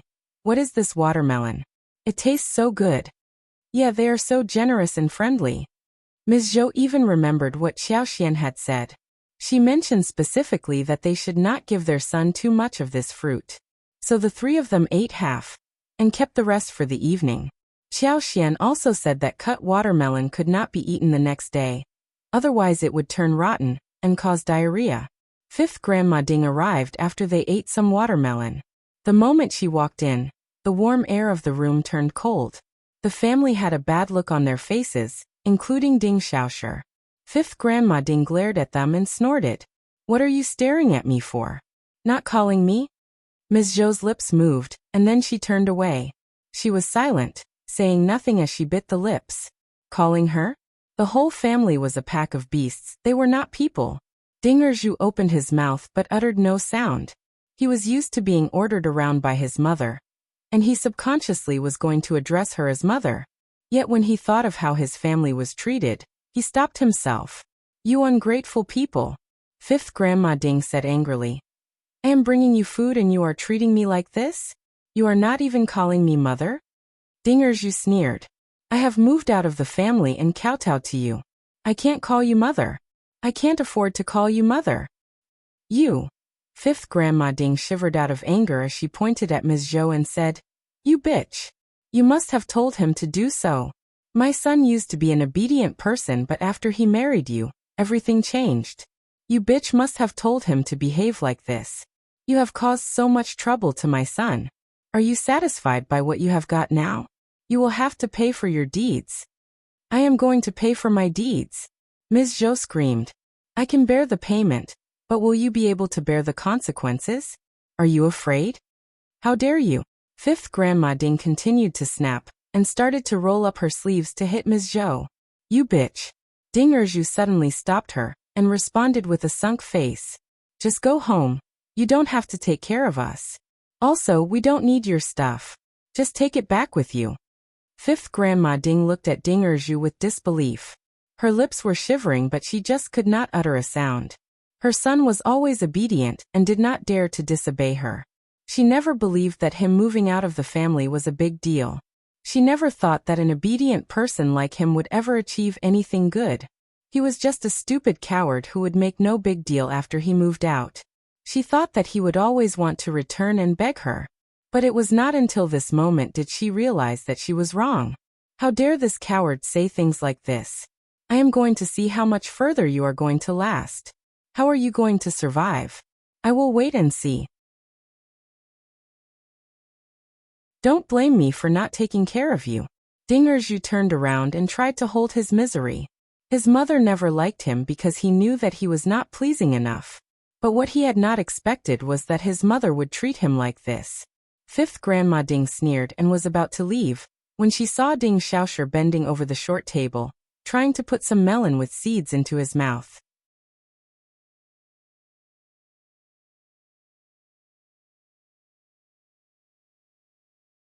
Chapter 258. Confused no longer, Ms. Zhou saw that too. She went to catch her son and pacified him. "Just calm down, we will eat it later." The sweet scent of melon spread around. Fifth Grandma Ding could not help but swallow down her saliva. She could not help but ask, "What is that thing? Where did you get it from?" Ms. Zhou became vigilant and snapped. Ms. Fong gave it to Shi, a watermelon found in the mountains. No one had ever seen a melon in the village, nor had anyone heard about melons at the Qiao family's yard. So Ms. Zhou thought that the melon was found in the mountain by Xiao Xiaoqi. Fifth Grandma Ding snorted, but could not move her eyes away from the watermelon. Ding Xiaoshi's fingers had dug out a piece, and the sunk part was filled with watermelon juice, which made it look really tasty. Fifth Grandma Ding wanted to have a taste of it, but she did not want to say it. The truth was that she was drooling already. In the past, Ding Zhu would have cut a generous part and given it to her, but Ding Zhu and Ms. Zhou showed no reaction now. Fifth Grandma Ding snapped, when she could not ask for it openly. "They always bring a lot of things home, but watch out, they eat mushrooms that kill people. This must be a horrible thing too." Ding Zhu and Ms. Zhou got angry. Ms. Zhou said in a trembling voice, "It is none of your business." Ms. Fong was so friendly and they had accepted her offer. They did not need to hear any comments from others. Ms. Zhou mustered up her courage to counter her mother-in-law. Fifth Grandma Ding got annoyed and snapped at Ms. Zhou. Ding Zhu could not stand that anymore and dragged her out. Fifth Grandma Ding shouted some more and finally left. She mumbled, Heartless people, don't even let me have a taste of it. She could not help but feel like tasting it. Just don't take what she said to your heart, Ding Erzu mumbled. Ms. Zhou sneered. I used to be stupid, but I will not be foolish any more. Ding Erzu was stuck speechless. Fifth Grandma Ding rushed home in anger, and when Fifth Grandpa Ding saw the things brought back intact, he snapped. Why are you bringing them back? Fifth Grandma Ding sneered. They are hanging out with Ms. Fong. They don't want our things. They just turned me down. Do you think I should have still pushed it to them? Fifth Grandpa Ding was startled. How could that be possible? Why not? Fifth Grandma Ding sneered. Maybe you can have a try? Fifth Grandpa Ding fell in silence. He sighed. How could it have become like this? The following day, the first section of the Qiao family ate breakfast. Afterwards, Xiao Taotao took Ms. Su and Yang Xiaoni into the floral field for lipsticks. Xiao Xian and Xiao Yunduan went on the bull cart and fetched Ding Erzu and his family, so that they could all head towards the Zhang village. After the wheat was cropped, Xiao Xian had not seen the field but had long planned to. It was just the right time. There was no house built there. So Xiao Xian went to the land officer and paid the bill for Ding Erzu and his family to settle for the time being.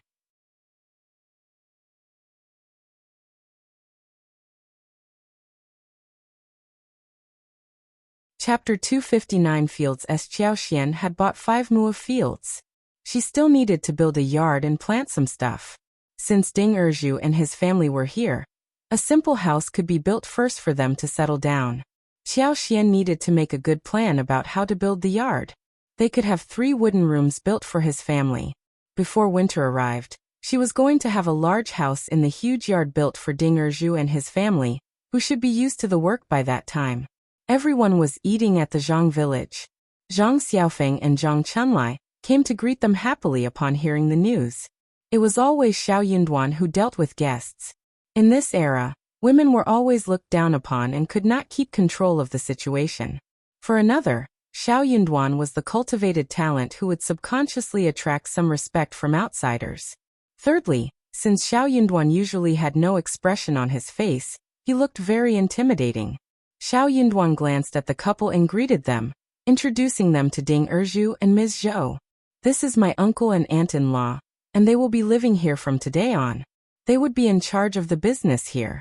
You know this place well, so please take good care of them. Upon hearing the words, the faces of Zhang Chunlai and the other 3 people changed, especially the 2 women, who could not conceal their expressions. Okay, don't worry, boss. Yes, we will definitely take good care of them. When Zhang Xiaofeng and Zhang Chunlai were asked to temporarily watch over the renters, the couple, and everyone in their family, was really pleased. They were also tenants, but the tenants in charge were different from other renters. Ordinary renters always sucked up to the ones in charge. They even tried to have competition among themselves, trying to find a winner. But they soon realized that they did not have to have competition between themselves anymore, because the boss relatives had appeared in front of them, and they themselves had fallen into the stage of ordinary tenants. They had no way to compete with them. They could just offer some help to this new uncle, who barely had any idea about the situation here. If he could say some good words in front of the boss, then it would be great. As they thought about this, they felt slightly better. Xiao Yunduan asked the couple to eat lunch at the land officer's family together. The couple nodded and agreed. Their wives were not supposed to eat along with them, so they said hello and left. After lunch, Xiao Yunduan and Xiao Xian took Ding Erzu, under the guidance of Zhang Chunlai, for the trip to the field, showing the rice cultivation. Crops were farmers' life, and everything related to grain was critical for the tenants throughout the whole year, so everyone took good care of the crops and the land. Xiao Xian had used her superpower to make the crops grow secretly.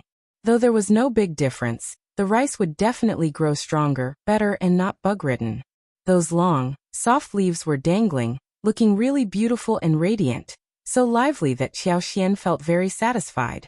Soon, Xiao Xian bid farewell to Zhang Chunlai and his partner. As she was talking, the 2 of them nodded whilst glancing at Xiao Yunduan. Xiao Xian could not help but laugh. In other people's eyes, Xiao Yunduan was the real boss, whilst she was just the boss wife.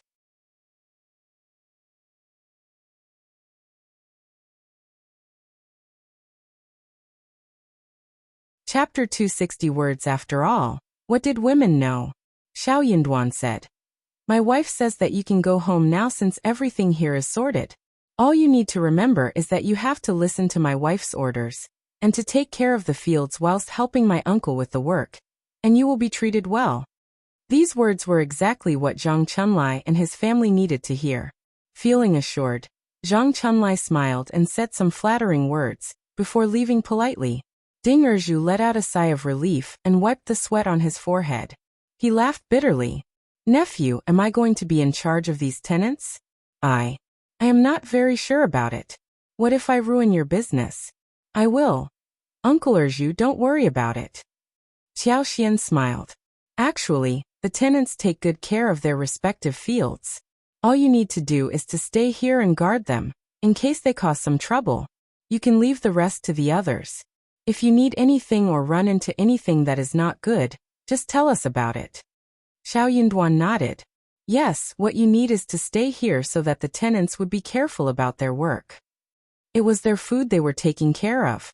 Ding Erju felt slightly better and smiled. Oh, that will work. What Xiao Yunduan and Qiao Xian had not expected was that Ding Erju had come up with a different idea. What he interpreted was that he did not need to take care of the fields, because the tenants would take care of the crop themselves, and that what he needed to do was to watch their moves. In case if there were any rows or lack of diligence, tricks, etc., he should reveal them to Qiao Xian and Xiao Yunduan about the strangeness. What they did not expect was that due to Ding Erzu's habit of watching the tenants, he got a deep understanding of what those tenants were like, because of which, in future, Qiao Xian and Xiao Yunduan would dodge a huge crisis accidentally. Is this the only thing I need to do? Anything else? Just leave it all to me. Ding Erzu added. It seemed that he had taken a huge advantage of the couple, and that made him feel unbalanced. Qiao Xian thought for a while and smiled. We are going to see the land where the houses are going to be built. If you have time, you can help me work on the land. Ding Erzu's eyes sparkled and he smiled. Sure, no problem. Qiao Xian avoided Zhang Chunlai, because she was worried that the tenants would keep the secret even if they met them. So they should be kept away. In this way, when Ding Erzu was introduced to the tenants, Ding Erzu's influence would be set up. Otherwise those two people would look like Ding Erzu's guides. They met several tenants who talked about their situation. Qiao Xian felt slightly better knowing that nothing serious happened during this period. Later, the three of them went to visit the land they had bought. That land was close to the Zhang village, located at the foot of a mountain, which had a few small hills. That was where the house for Ding Erzu's family would be built. Qiao Xian gestured with her hands and said that the new house would take up 3 mu and the remaining 2 mu will be the hill, which could be developed into a crop yard. Qiao Xian gave Ding Erzu 5 liang to settle down, which included the money for building the house.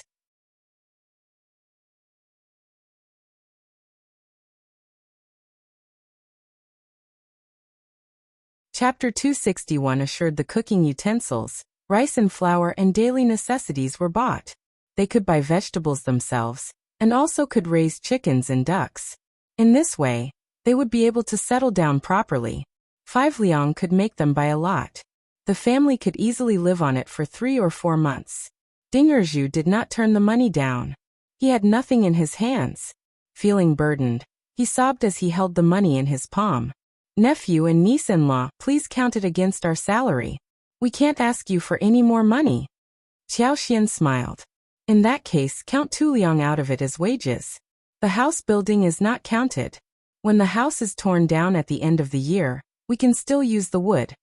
A piece of wood with a width of 30 centimeters and a thickness of 2 centimeters costs less than 21. 3 taels of silver, including labor and roof, was enough to cover a simple wooden house for their family of 3. Ding Erzu nodded and agreed. They could start a family and live frugally in that 2 liang. Luckily, it was still summer and they did not need to care about heating yet. Qiao Xian decided to pay them 1 liang a month. And with the first 2 months excluded, the salary would be given starting from the 3rd month. Ding Erzu was startled, saying that it was too much and refused to accept it. Qiao Xian smiled. Just take it. I have a lot of work for you to do in the future. You will know soon. By that time, if you think that I pay you too little, feel free to tell me. Xiao Yunduan added. Please take it. The money isn't much when you realize how much work you need to do. We are paying others on our payroll, the same money. Ding Erju had to accept it since he failed to turn it down. Okay. But don't worry, I will watch over the fields for you diligently. After Xiao Yunduan and Qiao Xian left, Ding Erju told Ms. Zhou about the money who cried. I miss my Ding Xiang.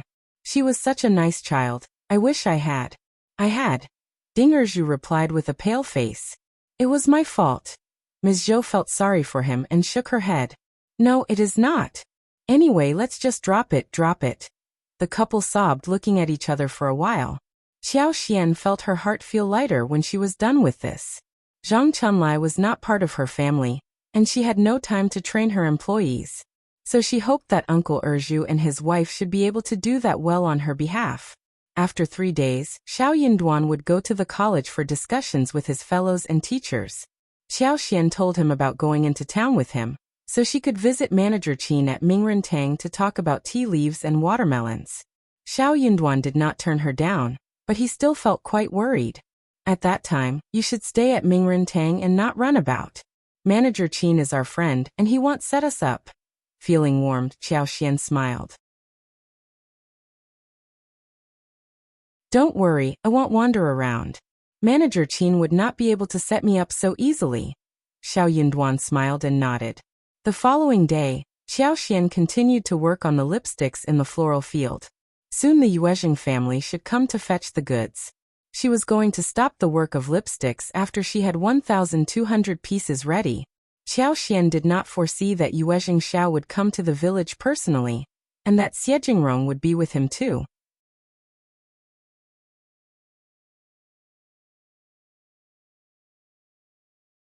Chapter 262 Yuezheng Xiao. Here Yuezheng Xiao and Xie Jingrong took the lipsticks home, but they were not even enough to share with their own families. All of them felt so attracted to the novel things. The lipsticks looked beautiful and were handy to use. There was a small scent of flowers that drew women's attention completely towards it. Young ladies and madams were all so happy to have them. Those who had not gotten anything kept asking the two of them about where to get more of these. They were ready to pay whatever amount. Xie Jingrong had expected that girls would take to this thing, but he had not thought that they would be so attracted by it. He was troubled by his sisters the whole day. He entrusted Yuezheng Xiao with the work. It was his business anyway. Yuezheng Xiao was both happy and troubled. The way lipsticks were received fell beyond his anticipation. Those ladies were all greedy for the lipsticks, and they did not care about the cost. What they wanted was to simply get it. This was going to be a huge business. But Qiao Xian was the supplier, and she needed to be able to give him enough goods. After telling his sisters and his sisters' friends and relatives, Yuezheng Xiao used his own money to start the business. He rented the stores, hired workers and booked tubes, as well as followed the secret instructions given by Qiao Xian, trying to keep the whole thing from leaking to anyone. The Yuezheng family was also quite complicated. They had 2 sections of the family. He ranked third and belonged to the first section of the family. His elder brother was the lineal grandchild of the whole family. But his father ran into an accident 5 years ago, and he was so badly injured that he was still convalescing in the wingyard. His mother was so worried about him that she spent the whole time taking care of him. His elder brother was in charge of the business line in the northwest, and he barely spent any day at home. When the first section of the family was confronted with such a situation, the second section of the family started to get ambitious, especially when he heard about some gossip from his father's generation. His second aunt-in-law, namely Ms. Mi Jr., was the niece of his grandma Ms. Mi Sr.'s family, but his grandma took her home and hence, she grew up with grandma. Ms. Mi Jr. was ambitious and intended to seduce his father, but he turned her down. He told his grandpa about arranging a martial connection for her. Hearing that his father was going to establish a martial arrangement for her, Ms. Mi Jr. took the risk and planned to get herself pregnant. However, his father had always been cautious against her, and did not fall for the trick. However, his second uncle ended up falling in the honey trap. Grandma got so angry that she almost passed away when she knew what happened. Her niece had become a woman who seduced a man, and worse, that man was her son. If she revealed the news to the public, she would be totally humiliated. However, second uncle did not propose marriage to Ms. Mi Jr. But Ms. Mi Jr. tried to convince him, and the couple kneeled down in front of his grandparents, begging for the marriage.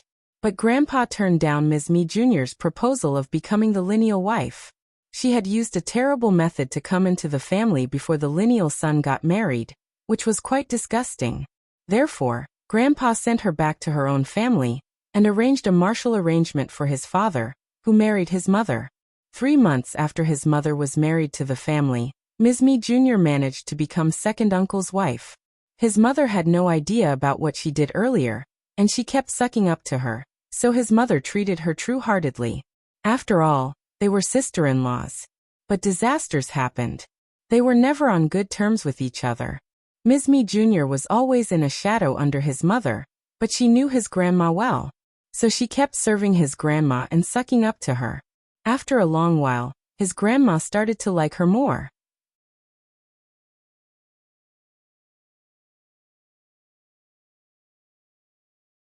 Chapter 263 Widow Son. Luckily, her tricks did not work on his mother, except that there was some trouble caused by her. She gave birth to 2 daughters and no son, and after she gave birth to the elder daughter, she did not get pregnant for 3 years. So his grandparents gave second uncle a concubine, who soon gave birth to 3 sons. Ms. Mi Jr. got so annoyed that she blamed the first section of the family for causing all her misfortunes. After Grandpa passed away, she kept instigating his grandma to do something. When his father had an accident and his mother took care of him, his elder brother was barely home as he was in the Northwest running business. He just did not want to go home, and let Ms. Mi Jr. do whatever she wanted. The housekeeper, the accountant-in-chief as well as some important managers were all working for the first section of the family. Ms. Mi Jr. as well as the elder sister-in-law was in charge of food supply, whose account was checked every half a year. Therefore, they would not be out of the first section of the family's control. So, they did not care about the small trouble she caused. His grandma was going to pass away soon, and when she did, they would live separately. Therefore, he had already started to plan his future 2 years ago. He had been running private business these years, and the business was growing very well.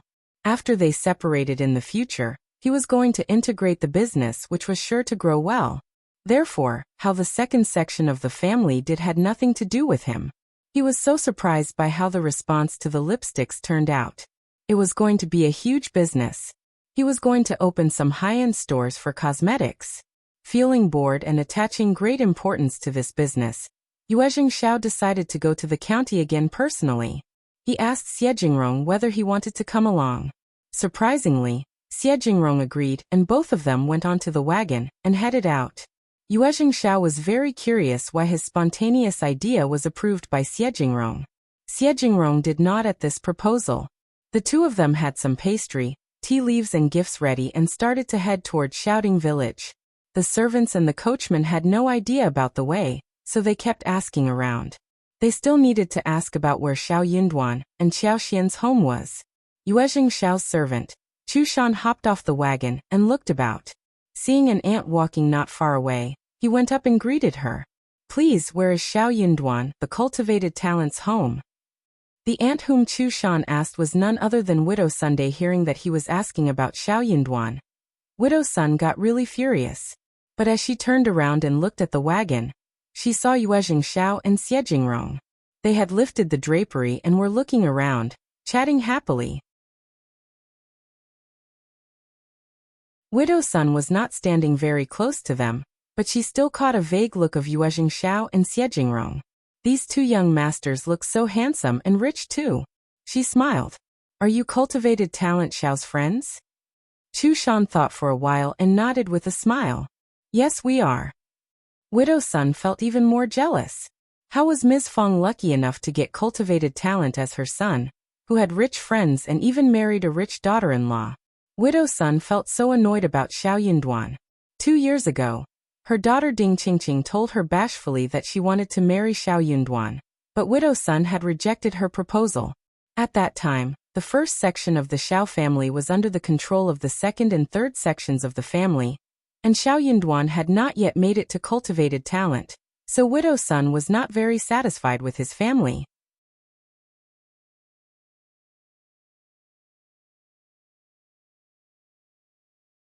Chapter 264 Hoax. She had not only turned down the idea, but also snapped at her daughter, telling her never to mention it again. Ding Qingqing admired Xiao Yinduan and felt a bit sad about her mother's scolding, but she was an obedient girl, so she dropped the thought. However, Xiao Yinduan became a cultivated talent, and the first section of the Qiao family got better and better. Widow Sun could not help but feel regretful. Ding Qingqing felt even worse. But he was already married, and the mother and the daughter did not mention anything about it anymore. However, the more Widow Sun thought about this, the less she liked Xiao Yinduan and the first section of the Qiao family. Widow Sun wished that they would just run into trouble. Seeing these two good-looking and well-dressed rich young masters, Widow Sun came up with an idea and smiled at Xuan. "Come with me then." Xuan scratched her head and smiled. "You can just tell me where it is, you don't have to be our guide." Widow Sun waved her hand as she smiled. "It is okay, we are good friends with the Qiao family, we always help each other." Xuan felt that she was a kind-hearted person, so he thanked her and accepted the offer. Xuan passed on the message to his own young master and young master Xie. Yuezheng Xiao did not think that was a big deal, so he asked his coachman to follow the woman. Widow Sun smiled proudly. She was leading Yuezheng Xiao and Xie Jingrong back to her own home. "Come off the wagon, let me tell you a story." Xie Jingrong frowned and asked Widow Sunday, "Aunt, is it the Qiao family's home?" "Just get off the wagon first, you two." Widow Sun smiled brightly. She would have grabbed Xie Jingrong and Yuezheng Xiao if she had been any closer. "You couldn't have known that the Qiao family is going through trouble right now, and it is not very convenient for you to go there. You can have a seat at my place first, and I will tell you the details. After that I will fetch Duan here from the Qiao family, okay?" "What? Trouble?" Yuezheng Xiao and Xie Jingrong were startled. They were so surprised. But they would never think that they ran into someone who did not like the Qiao family. Widow Sun added, "Just get off the wagon, young masters. My Duan is very happy to receive you. He will be very happy to see you, and he will also be disappointed not to see you. Please come to my house and have some water. I will help you get him here." Widow Sun managed to get Yuezheng Xiao and Xie Jingrong off the wagon and walk into the house. She was so happy. Yuezheng Xiao and Xie Jingrong had never expected a woman they ran into on the street would make up such lies. So Yuezheng Xiao, who was Qiao Xian and Xiao Yunduan's partner, was very anxious. What if something stopped their deal from happening? That would be a horrible thing. Therefore, he was definitely going to meet Xiao Yinduan and ask him what was going on so he could offer some help. Widow Sun guided the two men into the yard and called out, "Qingqing, we have guests. Come and serve them tea." Ding Qingqing was busy sewing shawls when she got confused and rushed outside. "What guests?" As she looked up and saw Yuezheng Xiao and Xie Jingrong, Ding Qingqing could not help but feel nervous. She turned shy and lowered her head. "You're tuning in to the Li Mei's Sword of Destiny YouTube channel. We're so grateful for your support, and don't forget to subscribe to join us on this incredible journey through captivating stories. Your generosity through donations truly makes a world of difference, as it's the primary source of revenue that allows me to expand and enhance this channel for you. Thank you from the bottom of my heart for being a part of this adventure."